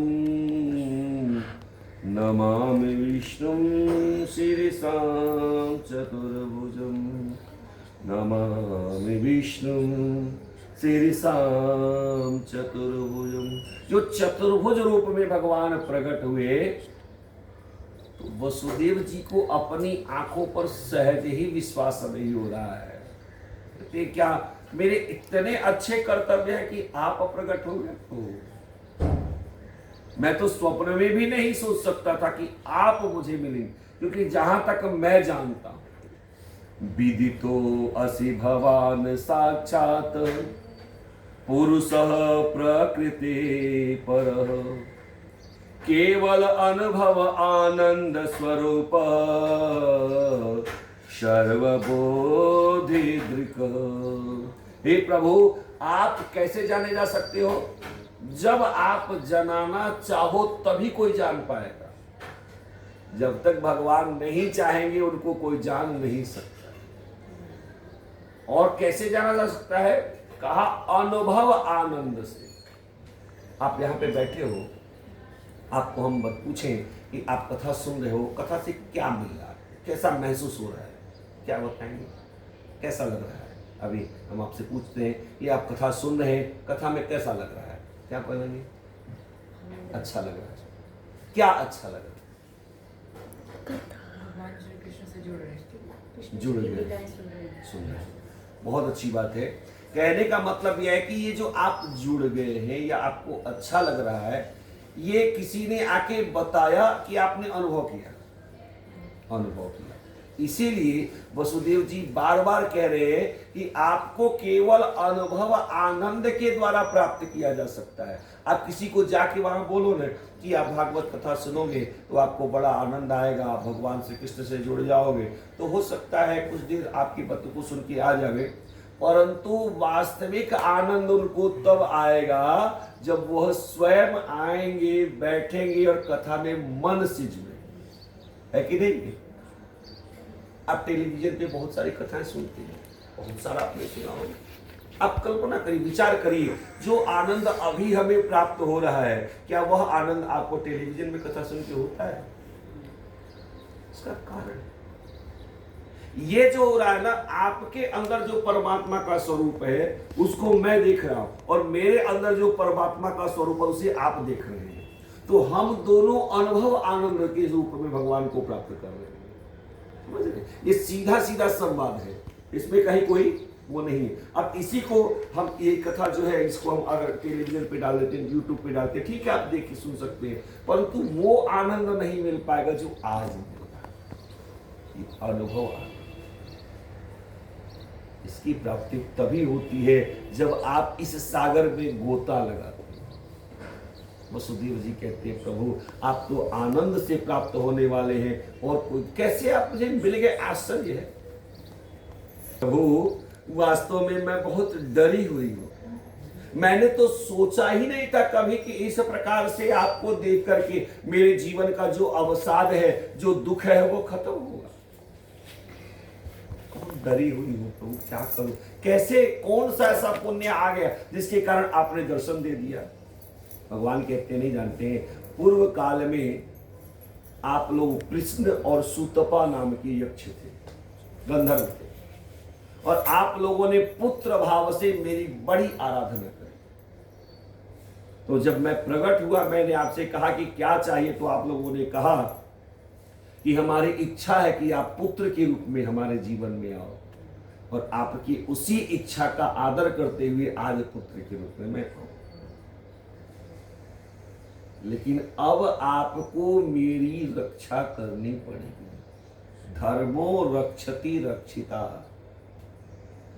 अगर धर्म की रक्षा आप करोगे तो आपकी रक्षा धर्म करेगा। ये दोनों हम लोग जो है ना, वो अनायासिक संबंध है हमारे आपके बीच में, समझ रहे हैं? अगर आपसे हमें कुछ मिल रहा है तो हमसे भी आपको कुछ मिल रहा है।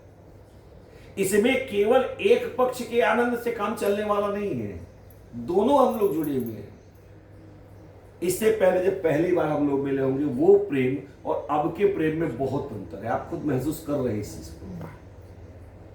तो ये हमारा जो आपका संबंध है वो बहुत गहरा बनता चला जा रहा है, और जैसे जैसे कथाओं में आप डूबते जाएंगे वैसे वैसे यह संबंध और गहरा होता जाएगा। तो इसके लिए करना क्या है, हमें दोनों की ही इच्छाओं का सम्मान करना पड़ेगा। ऐसा नहीं कि हमारी इच्छा ही सर्वोपरि, ऐसा नहीं चलेगा। भगवान कहते हैं अब मैं छोटा स्वरूप में आऊंगा, क्योंकि माँ कहती है मैं बहुत डरी हुई है, जो इतना आपका प्रकाश है वैसे ही कंस काफी समय से आपकी ताक में लगा हुआ है, तो मुझे डर लग रहा है कहीं ऐसा ना हो कि जैसे आपके अन्य भाइयों को उसने कष्ट पहुंचाया आपको पहुंचा दे। भगवान कहते हैं कि अब मैं अपने स्वरूप में आऊंगा, और आपको यहां से ले जाके लेके जाना है कहाँ, गोकुल में। वहां पे नंद जी के यहाँ एक छोटी कन्या होगी, और उसको लेके आइएगा, मेरी जगह पे रख दीजिएगा, और एक समय उचित आएगा तब मैं आपके यहाँ फिर आऊंगा और आपके सारे कष्टों को दूर करूंगा। इस प्रकार से स्वरूप बनाया और छोटे से स्वरूप में प्रकट हो गए। प्रेम से बोले श्री कृष्ण चंद्र भगवान की जय। आइए दो शब्द भगवान का हम जरूर नाम लेंगे, फिर उसके बाद कथा को आगे बढ़ा के हम आगे चलेंगे। भगवान कहते हैं, भगवान ने सारी बातों को समझाया, और समझाने के बाद वहां से चले।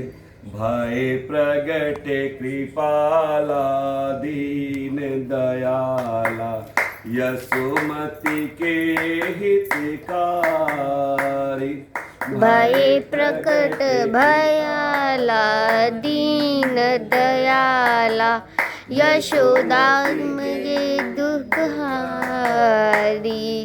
हर्षित महतारे रूप निहारे मोहन मदन मुरारी हर्षित मध्यारे मूप निहारे मोहन मृदन मुरारी कंसासुर जाना अति भय माना उतना बेगी पठाई कंसासन जाना अफई बल माना पूतना समिली पठाना सो मन मुस्काए हर्षित धाई गई जहाँ दुराई सो मन मुस्काई अधर सिंचाई गए जहाँ पान भय प्रगट कृपाला दीन दयाला यसुमति के हित कारी नंद यशोदा तप कियो मोहन सो मन लाए तासु हरे तिन सुख दियो बाल भाव दिखलाय बाल भाव दिखलाय। प्रेम से श्री कृष्ण चंद्र भगवान की जय। भगवान छोटे से स्वरूप में प्रकट हुए और जैसे प्रकट हुए, प्रकट होने के बाद बड़ी जोर से बिजली कड़की, आवाज आई, गरजी, और उस समय जितने पहरेदार थे सबके सब सो गए। तो कहती हैं माता देवकी कि प्रभु किस प्रकार से अब हमारे बच्चे की रक्षा हो यह समझ में नहीं आ रहा है, कैसे करे रक्षा। वसुदेव जी कहते देवकी मैं भी क्या करूं समझ में नहीं आ रहा है। हाथ में हथकड़ी लगी हुई है, पाँव में बेड़ी लगी, क्योंकि जब 8वां गर्भ आया ना तो उसने हाथ में हथकड़ी लगवा दी, पाँव में बेड़ी लगवा दी ताकि आराम से जा न सके। किसी ने बड़ा सुंदर कहा भादो का महीना घटा है घने घोर, भादो का महीना घटा है घन घोर, ऐसे ही समय में आया नटवर नंद किशोर, ऐसे ही समय में आया नटवर नंद किशोर। भादो का महीना घटा है घन घोर, भादो का महीना घटा है घन घोर, ऐसे ही समय में आया नटवर नंद किशोर, ऐसे ही समय में आया नटवर नंद किशोर, ऐसे ही समय में आया नटवर नंद किशोर, ऐसे ही समय में आया नटवर नंद किशोर। हाथ हाथ कड़ी पाँव में बेड़ी, दुविधा कैसी आने पड़ी है। हाथ में हथकड़ी पाँव में बीड़ी, दुविधा कैसी आन पड़ी है। कैसे बचाओ अपने ललन को, आफत में अब जाने पड़ी है। कैसे बचाऊं अपने ललन को, आफत में अब जान पड़ी है। इतने में दिखा है जोर का अजोर, इतने में दिखा है जोर का अजोर, ऐसे ही समय में आया नटवर नंद किशोर। ऐसे ही समय में आया नटवर नंद किशोर। भादो का महीना घटा है घन घोर। भादो का महीना घटा है घन घोर। ऐसे ही समय में आया नटवर नंद किशोर। ऐसे ही समय में आया नटवर नंद किशोर। तुझे पे भरोसा मुझे तेरा ही सहारा। तुझ पे भरोसा मुझे तेरा ही सहारा। डूबी हुई नैया का तो ही बस किनारा। डूबी हुई नैया का बस तू ही है किनारा। थाम ले मेरी बहिया दुख के बादल घन घोर। थाम ले मेरी बैया दुख के बादल घन घोर। न चाल कान्हा ऐसे जैसे नाचे वन में मोर। न चाल कान्हा ऐसे जैसे नाचे वन में मोर। हम सब हैं कठपुतली तेरे हाथों में है डोर। हम सब है कठपुतली तेरे हाथों में है डोर। न चाल कान्हा जैसे नाचे हैं वन में मोर। न चाल कान्हा जैसे वन में नाचे वन में मोर। जग में जो नाचा कान्हा नाचता रहूंगा। जग में जो नाचा कान्हा नाचता रहूंगा। दुख के थपेड़े बोलो कब तक सहूंगा।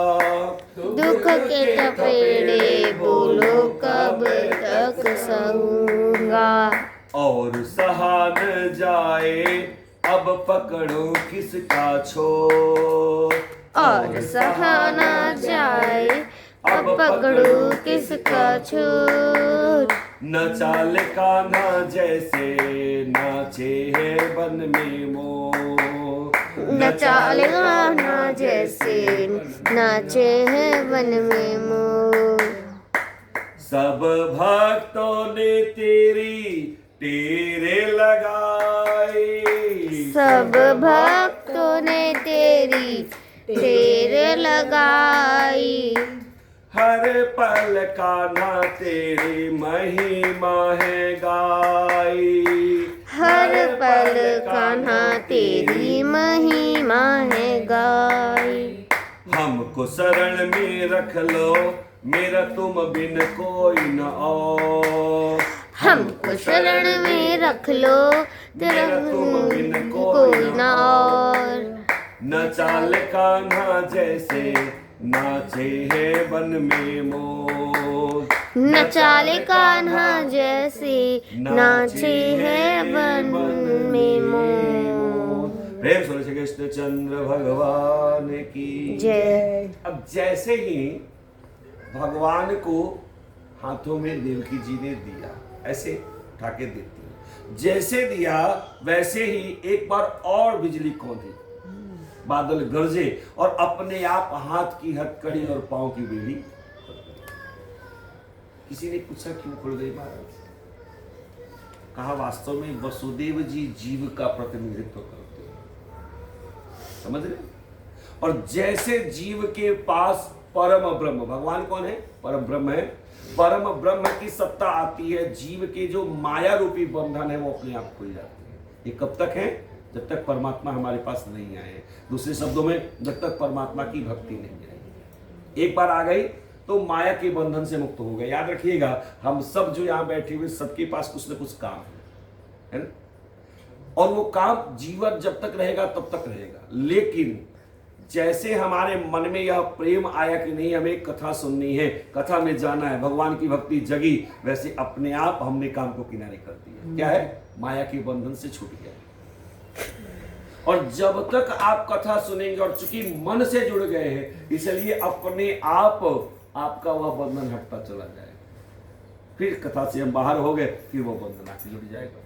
कुछ ऐसे लोग भी हैं जो करते करते करते करते उस तत्व पे पहुंच जाते हैं जहां माया के बंधन जाते हैं, लेकिन शुरुआत ऐसी होती है जैसे आप कर रहे हो। तो इस तरह से भगवान जैसे ही हाथ में आए, हाथ की हथकड़ी खुल गई, पांव की बेड़ी खुल गई, और कहा देवकी जी ने कि अब महाराज क्यों इंतजार कर रहे हैं, जाओ लेके बचाओ बच्चे को। कैसे? कहा कैसे जाओ, दरवाजे बंद हैं। कहा कोई बात नहीं, कदम तो आगे बढ़ाओ। भगवान कहते एक कदम आगे बढ़ा के देखो, अगर मैं तुम्हारे लिए स्वर्ग के दरवाजे न खोल दूं तो फिर कहना, आपको कदम आगे बढ़ाना पड़ेगा। प्राय हम डरते हैं, बहुत डरते हैं, क्या होगा क्या होगा। क्यों? ये कब डरना चाहिए? जब आप कुछ अनैतिक कार्य कर रहे हो, किसी के मन को दुखा रहे हो, अधार्मिक कार्य कर रहे हो, तब आपको डरना चाहिए। वहां कोई नहीं डरता है ना? जब धर्म का कार्य कर रहे हो, भगवान के रास्ते में चल रहे हो, तो फिर आपको डरने की जरूरत। एक कदम आप बढ़ाओ, 4 कदम परमात्मा आपका बढ़ाने लगेंगे। आपने मन में सोचा, वो भी भगवान की कृपा से, और सोच के जैसे आप आगे बढ़े तो फिर ये मिल गई सहायता करने के लिए, वो मिल गई, आपकी बहन मिल गई, पूरा परिवार मिल गया, सहायता होने लगा, और ऐसे आपका कार्य निकल जाएगा, आपको पता ही नहीं चलेगा। क्योंकि यज्ञ हमेशा जगन्नाथ का होता है, भगवान का होता है। तो आपको एक कदम आगे बढ़ाना पड़ेगा। जैसे पहला कदम आगे बढ़ाया, पहला दरवाजा खुला, बच्चे को फटाफट एक टोकरी था, उस टोकरी में डाला, थोड़े से जो भी घास फूस थे, ऊपर से कपड़े डाले, और उस पर बच्चे को लिटाया और लेके चले। चलते हैं तो उस समय पहले तो बहुत जोर से आवाज है, फिर धीरे धीरे पवन अपने वास्तविक स्वरूप में प्रवाहित होने लगे। ऐसा आनंदित हो रहे हैं, और मेघ जो है हल्की बूंदाबांदी हो रही है, हवाएं भी बड़ी सुंदर प्रवाहित हो रही हैं, पवन भी सेवा कर रहे हैं, मेघ भी सेवा कर रहे हैं, दिशाएं स्वच्छ हो गई, सब सेवा कर रहे हैं। शेषनाग ने सोचा कि मेरे प्रभु भीग जाए, तो कारागार से लेके और यमुना जी तक लेट गए और फन को ऊपर कर दिया। तो वसुदेव जी सोच रहे हैं बड़ी विचित्र स्थिति है, वास्तव में मैं नहीं भीग रहा हूं क्योंकि मेरे ऊपर बच्चा है, लेकिन बच्चा तो क्यों नहीं भीग रहा है, लेकिन क्यों नहीं भीग रहा है वो पता नहीं चल रहा है। बढ़ते चले जा रहे हैं, पुत्र का प्रेम है, बच्चे को बचाना है, आगे बढ़ते गए। 1 2 3 4 5 6 7 सातों दरवाजे पार करके चले गए। पहरेदार बेहोश होकर के पड़े, अचेत अवस्था। आए हैं तो कहां पहुंचे? यमुना जी के कुछ। आप सब में से कोई वृंदावन गया? गए? नहीं, जाना है, बुलावा आना है। कोई बात नहीं। आप जब वृंदावन जाएंगे ना, तो मथुरा और गोकुल के बीच में केवल यमुना जी, और यमुना जी का जो इस समय पुल बना है आज की स्थिति के अनुसार नियर अबाउट मुझे लगता है कि 1 किलोमीटर कुछ मीटर का है। 1 किलोमीटर कुछ मीटर का, नियर अबाउट समझिए 1200-1300 मीटर का वो ब्रिज बना हुआ है। लगभग मेरा अंदाजा है, हो सकता है ज्यादा ही, कम तो बिल्कुल नहीं। भाद्रपद के महीनों में यमुना जी का प्रवाह वैसे ही बढ़ जाता है, और जब वसुदेव जी गए हैं तो यमुना जी इतनी प्रसन्न है कि ऐसा लगता है जब सारी प्रसन्नता निकाल देंगी, और जब मन प्रसन्न हो जाता है ना तो भाव छलछला जाते हैं, इनका जलस्तर बढ़ने लगा।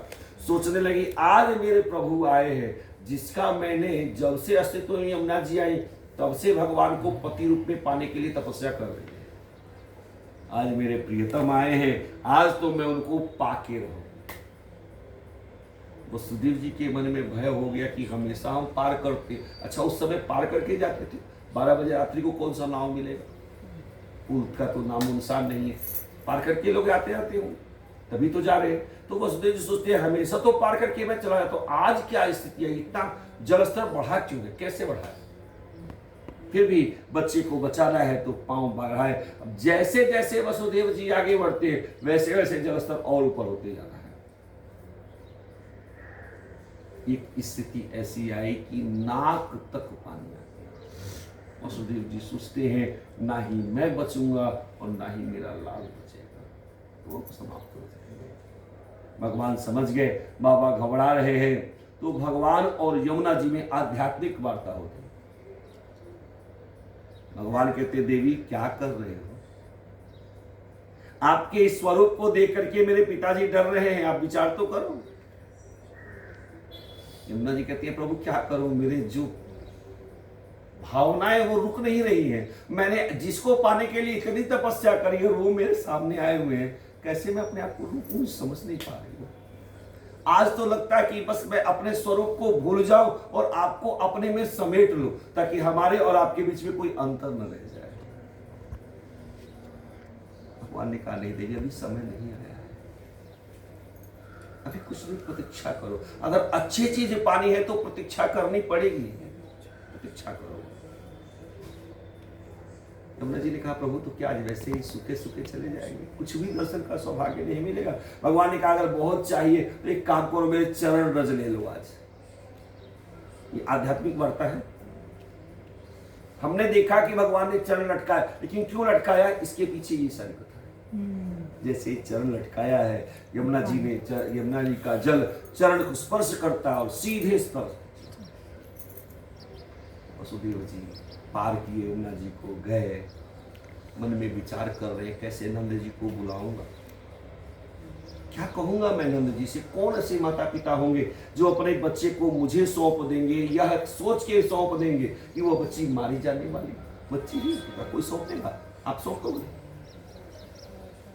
लेकिन धन्य है नंद, भगवान सबके घर में नहीं पधारते। याद रखना, भगवान किसी विशेष के घर में पधारते। किसके घर में पधारते हैं? नंद कौन है? नंद कौन है?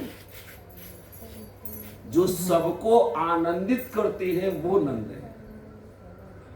जिन्होंने कभी भी यह नहीं कहा कि मेरा पुत्र है, हमेशा कहा कोई आता है पुत्र भयो है, लाला भयो है, कहते नहीं लाला मेरो नहीं तेरो लाला भयो है। ले, हमारे यहाँ संतान होता है, अगर कोई बाहर का है उसको छूने देते हैं, बोलते क्या नहीं नहीं छुइए मत, छुइए मत, वो गंदा हो जाएगा, वो ये खा लेगी, वो ये नहीं खाती है, वो ये नहीं खाती है। हम इतना मानसिक कमजोर बना देता है, डरपोक बना देते हैं बच्चों को कि वो जीवन का कभी विकास ही नहीं कर पाते। इतना डर बन गए। वो डर क्यों है? क्योंकि हम स्वयं डरे हुए हैं। अरे थोड़ा सा तो हिम्मती बनाओ, कुछ नहीं होगा। हमें लगता है कि भगवान तो छोड़ो, भगवान जैसे हम खुद ही हैं, क्या हमारे ऊपर किसी की शक्ति नहीं? इतना कमजोर मत बनाओ। जो भी आता है लेने के लिए, एक बार किसी को नंद जी मना नहीं करते कि मत लेके जाओ, मत छुओ। कल्पना करिए हमारे यहाँ अगर कोई संतान हो, पुत्र हुआ हो, और कोई आए खिलाने के लिए, तुम जल्दी देना करते? नहीं नहीं, नजर लग जाएगी, टोना लग जाएगा, ये हो जाएगा, वो हो जाएगा, कुछ नहीं। जा पर कृपा राम के होई, ता पर कृपा करत सब कोई। अगर परमात्मा आपके बच्चों के साथ है तो कोई बाल बाका नहीं कर, सर पटक के चला जाए। अरे पूतना जैसी राक्षसी जब भगवान को नहीं मार पाई तो आपके बच्चे का क्या हुआ? कुछ नहीं।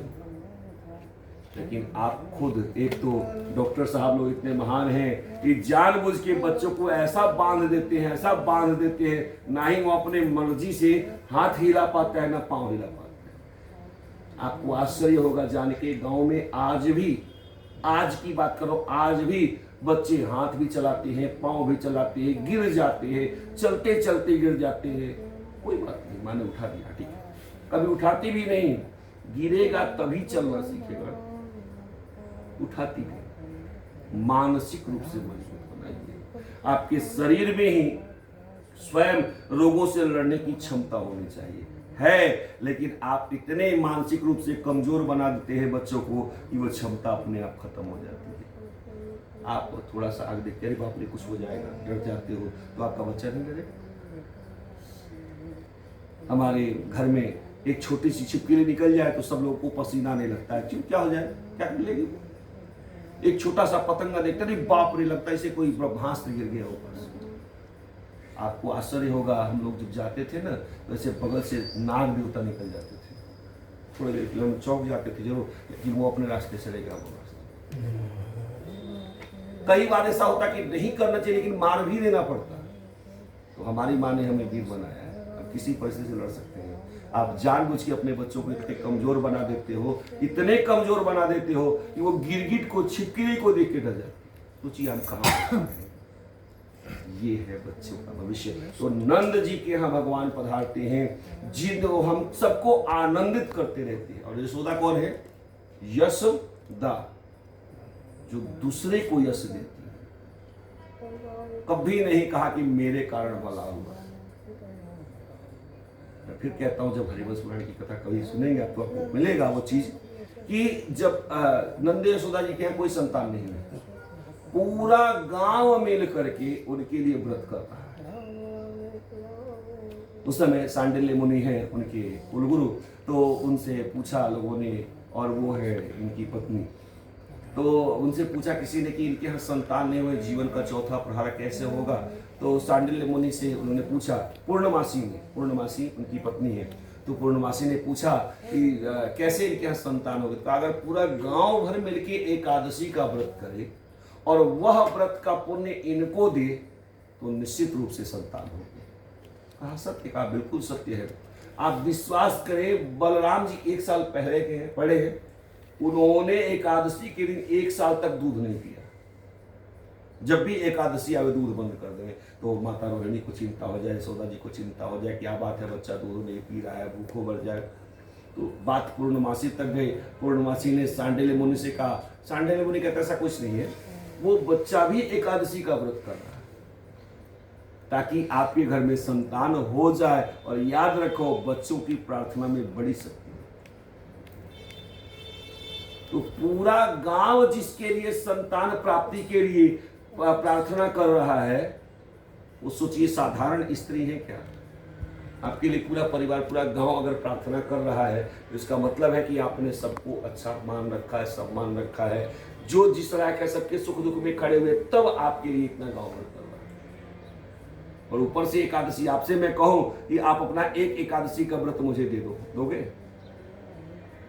ईमानदारी बताना। किसी से भी अगर कहूं मैं कि आप एक एकादशी का व्रत, अच्छा मान लीजिए मुझे आप बोल देंगे ठीक है मैं दे दूंगा, किसी ऐसे व्यक्ति को, क्यों कहा गया है अगर कोई व्यक्ति मरणासन्न अवस्था में हो, उसकी मृत्यु नहीं हो रही हो, मैं आमतौर पर हरिमंदिर कथाओं में कहता रहता हूं, तो उस समय मरणासन्न अवस्था में पहुंच गया हो और उसकी मृत्यु, अगर कोई व्यक्ति जो 24 एकादशी करता है, कृष्ण पक्ष की भी और शुक्ल पक्ष की भी, अगर वो अपने हाथ में कुश और तिल लेकर के एक एकादशी का पुण्य दे दे, तो उस आदमी की जीवन यात्रा सफल हो जाती है, उसकी मृत्यु हो जाएगी, मतलब वो अपने प्राण को त्याग देगा।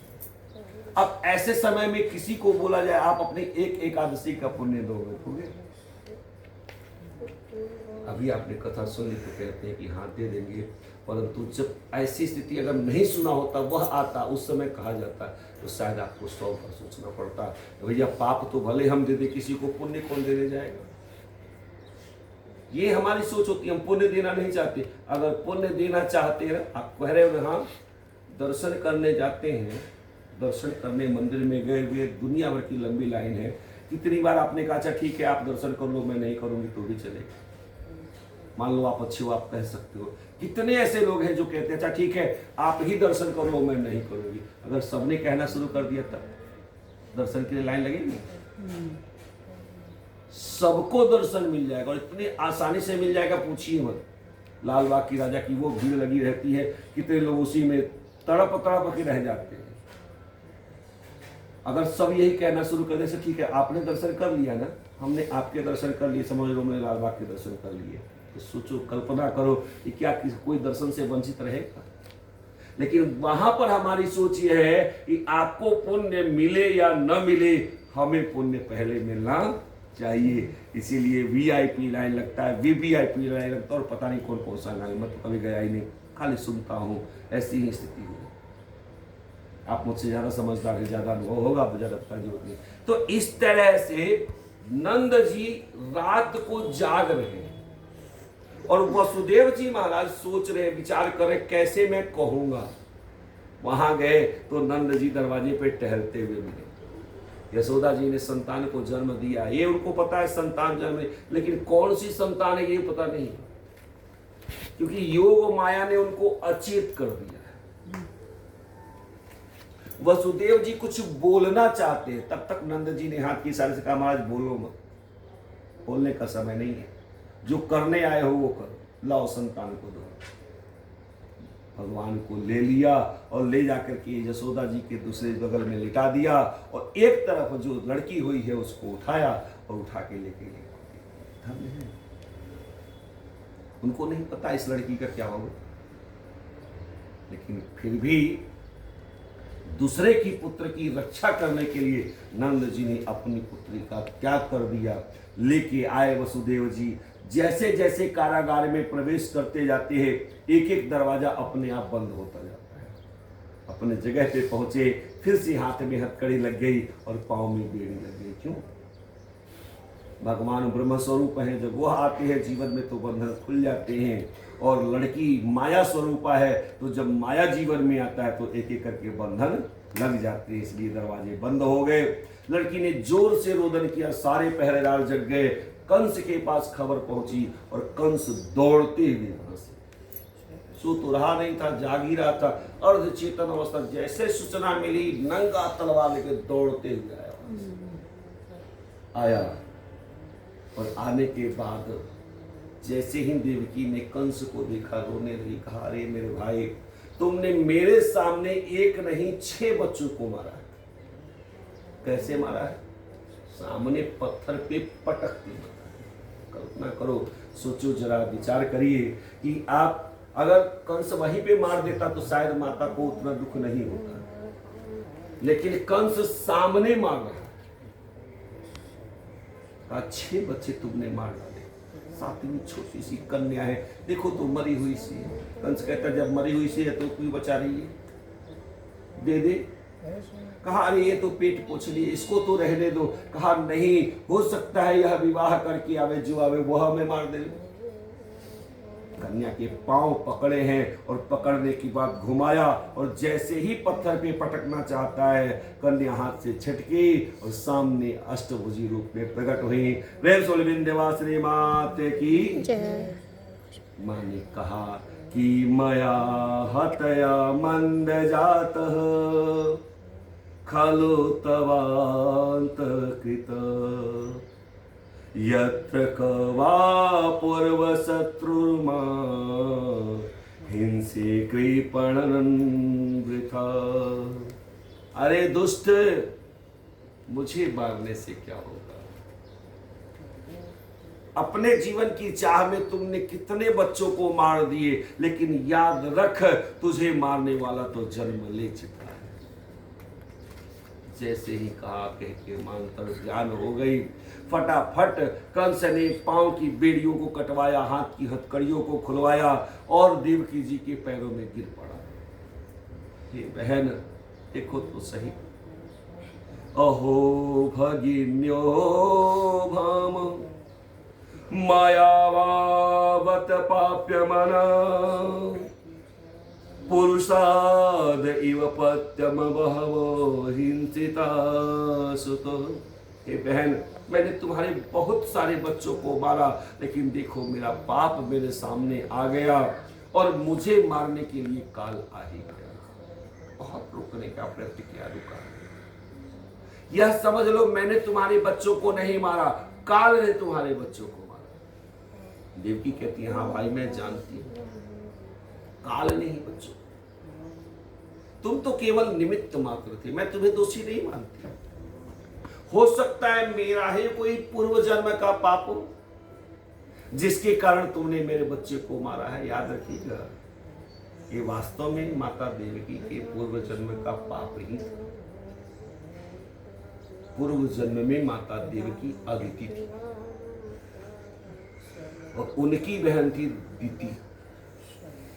तो जब दिति कश्यप जी की सेवा करती है और करने के बाद कहा कि मुझे ऐसा पुत्र चाहिए जो देवताओं का शत्रु हो, तो उस समय कश्यप जी ने उन्हें एक व्रत के बारे में बताया और कहा भगवान नारायण की पूजा करना और आपको दिन में सोना नहीं है, गीले पांव रहना नहीं है, मुंह खोल के नहीं सोना है, बाल आपके गीले नहीं होने चाहिए।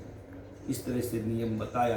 आप पूजा करोगे तो आपकी जो संतान होगी वह इन सब देवताओं का शत्रु होगा। लेकिन अगर इसमें से एक भी नियम आपने तोड़ा तो वह संतान जो है वो देवताओं का मित्र बन जाएगा। ठीक है। तो जब अदिति माता को पता चला तो उन्होंने इंद्र को बुलाया और इंद्र को दीति के पीछे लगा दिया। इंद्र आए और इंद्र ने कहा, मासी जी मैं आपकी सेवा करना चाहता हूं। दीति बड़ी सीधी सादी थी, कहा ठीक है करो सेवा। अब सेवा कर रहे, ऊपर से तो सेवा कर, लेकिन अंदर से खोज रहे इनके अंदर कौन सी कमी में। 6 महीने बीत गए। 7वें महीने में संजोग से भावीवश दीति सोई, गीले पांव ही दिन में ही सो गए। मुंह खुल गया और मुख के रास्ते इंद्र वज्र लेकर के इनके उदर में प्रवेश कर गए और माता की प्रेरणा पाकर के एक गर्भ के 7 टुकड़े कर। चूंकि गर्भ को इन्होंने काटा 7 भागों में, आश्चर्य है कि 7 बच्चे हो गए और आश्चर्य लगा इनको। फिर इन्होंने एक बच्चे के 7 टुकड़े किए, तो कितने हो गए? 7 का 7 से करेंगे 14। 49 बच्चे। आकाशवाणी हुई, इंद्र गर्भ से बाहर आ जाइए। आप चाहकर भी इन बच्चों को मार नहीं पाएंगे क्योंकि इनकी माता ने भगवान नारायण की पूजा करी है। हाँ, नियम इन्होंने भंग किया है, इसके परिणाम स्वरूप ये जो 49 है वह आपकी सहायता करेंगे, वही 49 पवन बने। तो माता अदिति की प्रेरणा से दीति की एक गर्भ की नुकसान करवाए तो इनका 6 बच्चा इनके सामने मारा गया। गर्भ नुकसान करने का जो पाप होता है, आप समझ लो कितने सारे गायों को मारने का जो पाप होता है वह केवल एक गर्भ नुकसान से होता है। इस सबसे बड़ा पाप है, इससे बड़ा पाप कोई हो ही नहीं सकता है। और यही कारण है कि आज इनके बच्चे इनके सामने मारे गए। वही बात माता कहती है, कहीं न कहीं कुछ न कुछ पूर्व जन्म का पाप होगा जिसके कारण मारा गया। राजा परीक्षित कहते हैं कि महाराज बड़ा आश्चर्य है, कंस जैसा पापी और इस प्रकार का विचार उसके मन में, ये तो बड़ा आश्चर्य है। कहाँ आश्चर्य की बात नहीं है। वास्तव में जिस गर्भ से भगवान प्रकट हुए हैं और जहां पर भगवान प्रकट हुए उस जगह की इतनी विशेषता है कि कंस ने माता के दर्शन कर लिए तो इसके भाव कुछ देर के लिए शुद्ध हो गए, लेकिन हमेशा के लिए शुद्ध नहीं हुए।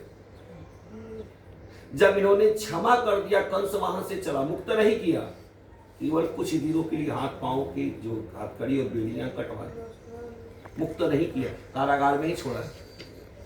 कंस आया और जैसे ही अपने पाप निष्ठ मंत्रियों के संपर्क में आता है, फिर से कंस अपने वास्तविक स्वरूप पे आ गया। प्रेम से श्री कृष्ण चंद्र भगवान की। और दूसरे